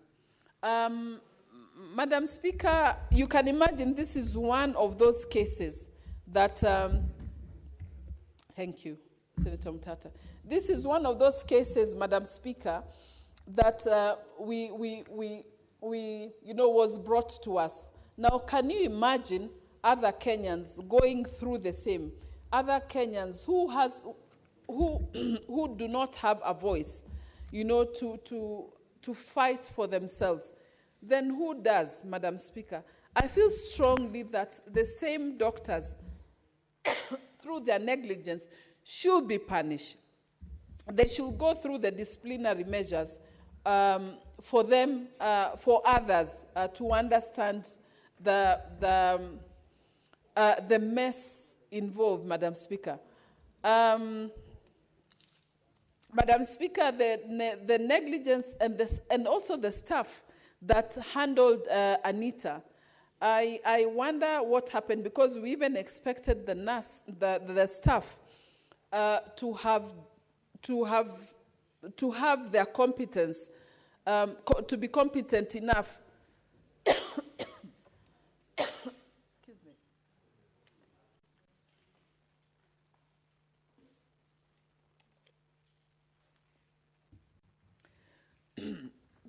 Madam Speaker, I feel the staff also were incompetent enough to have handled Anita Jepkorir. That black seed would have been detected, and the kind of machines we have now, and thankfully now we have the AIs also that have, are replacing what we have, that are able to support. This untimely death of Anita Jepkorir was largely caused by medical negligence and medical personnel at Moi Teaching and Referral Hospital. Madam Speaker, my prayers have already been put down with the Standing Committee of Health, and the report is there. It's in black and white. Like I said, I don't have much. Since I went through the pain of Mama Anita, I am just humbled with my colleagues, and I still want to give space to Senator Mutata and maybe any other senator to contribute to this, Madam Speaker. But I feel justice has to be done. Justice delayed is justice denied. So I feel strongly the punishment has to go out strongly. Madam Speaker, I want to give this space, I want to contribute my time to my other colleagues. Thank you, Madam Speaker. Thank you, Senator, for your contribution and for bringing the petition. Senator Boni Halwale.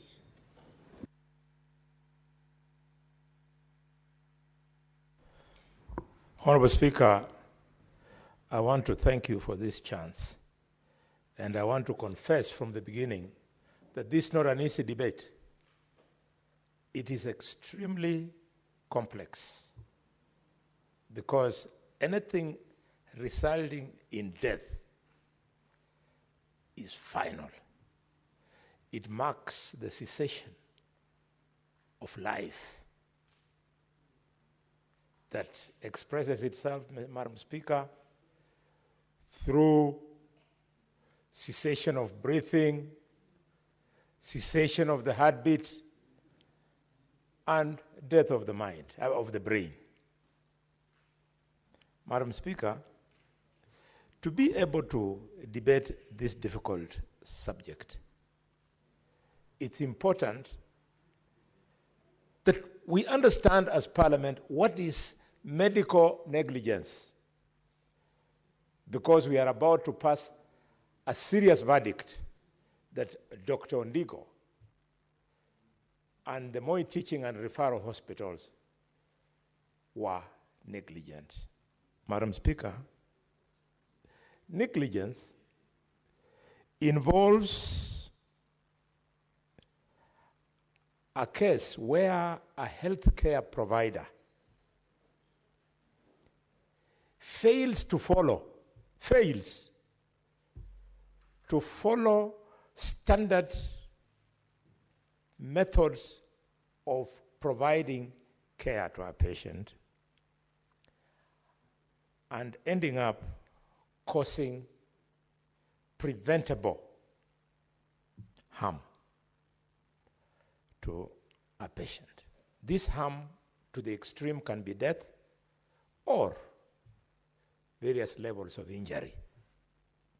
And therefore, this is where we are. That poor little Anita died, and Parliament is investigating.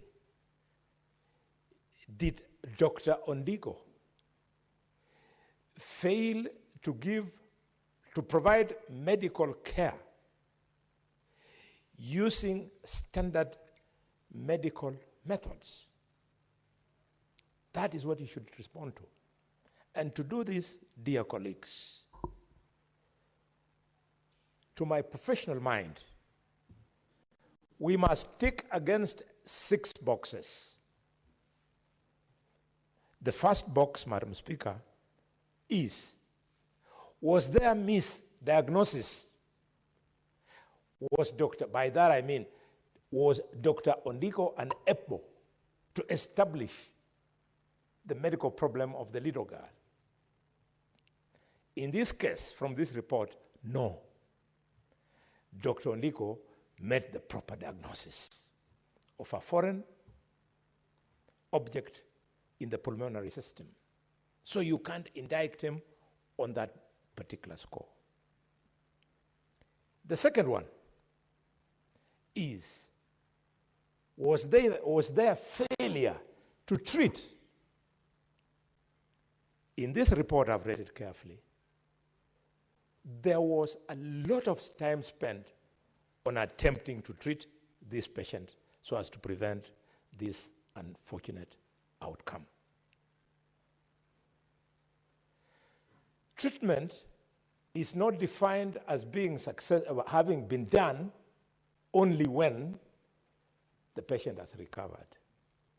Even where a patient dies, treatment is given. So again, you can't indict Dr. Ondigo. The third question is, was there surgical or anesthetic error? Here, you can't take it off because we don't know what happened in theater, whether it's the doctor who got it wrong or the anesthetist who did not give the proper anesthesia. The fourth question, which we must ask, was the surgery that was given necessary or it was unnecessary? As a medical expert, I can confirm that based on the diagnosis, the surgery which was given in this case was the correct one. So you can't indict Dr. Ondigo on this particular score. The fifth question we must answer is, were there medical errors? On this one, both the hospital and Dr. Ondigo can run away. From what we have heard, it looks as either during theater or immediately after theater or the long-term postoperative care, there must have been errors. So here, it's difficult to vouch for the innocence of Dr. Ondigo. The first one is the timing of the surgery. The last one is the timing of the surgery. In this case, was surgery delayed? From the reports I'm reading here, Madam Speaker, it is not too clear the timings of both bronchoscopy and thoracotomy. And let me spend some time on this one. Senator Amida, this big word in English, thoracotomy, bronchoscopy, is a simple procedure where using a medical equipment called a bronchoscope, you approach the pulmonary system of the patient, shine the light inside, and view whether you can pick any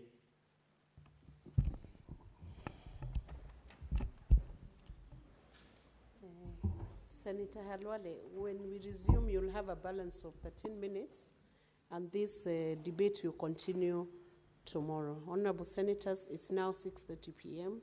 Time to adjourn the Senate. The Senate therefore stands adjourned until tomorrow, Thursday, 29th May 2025 at 2:30 p.m. Thank you.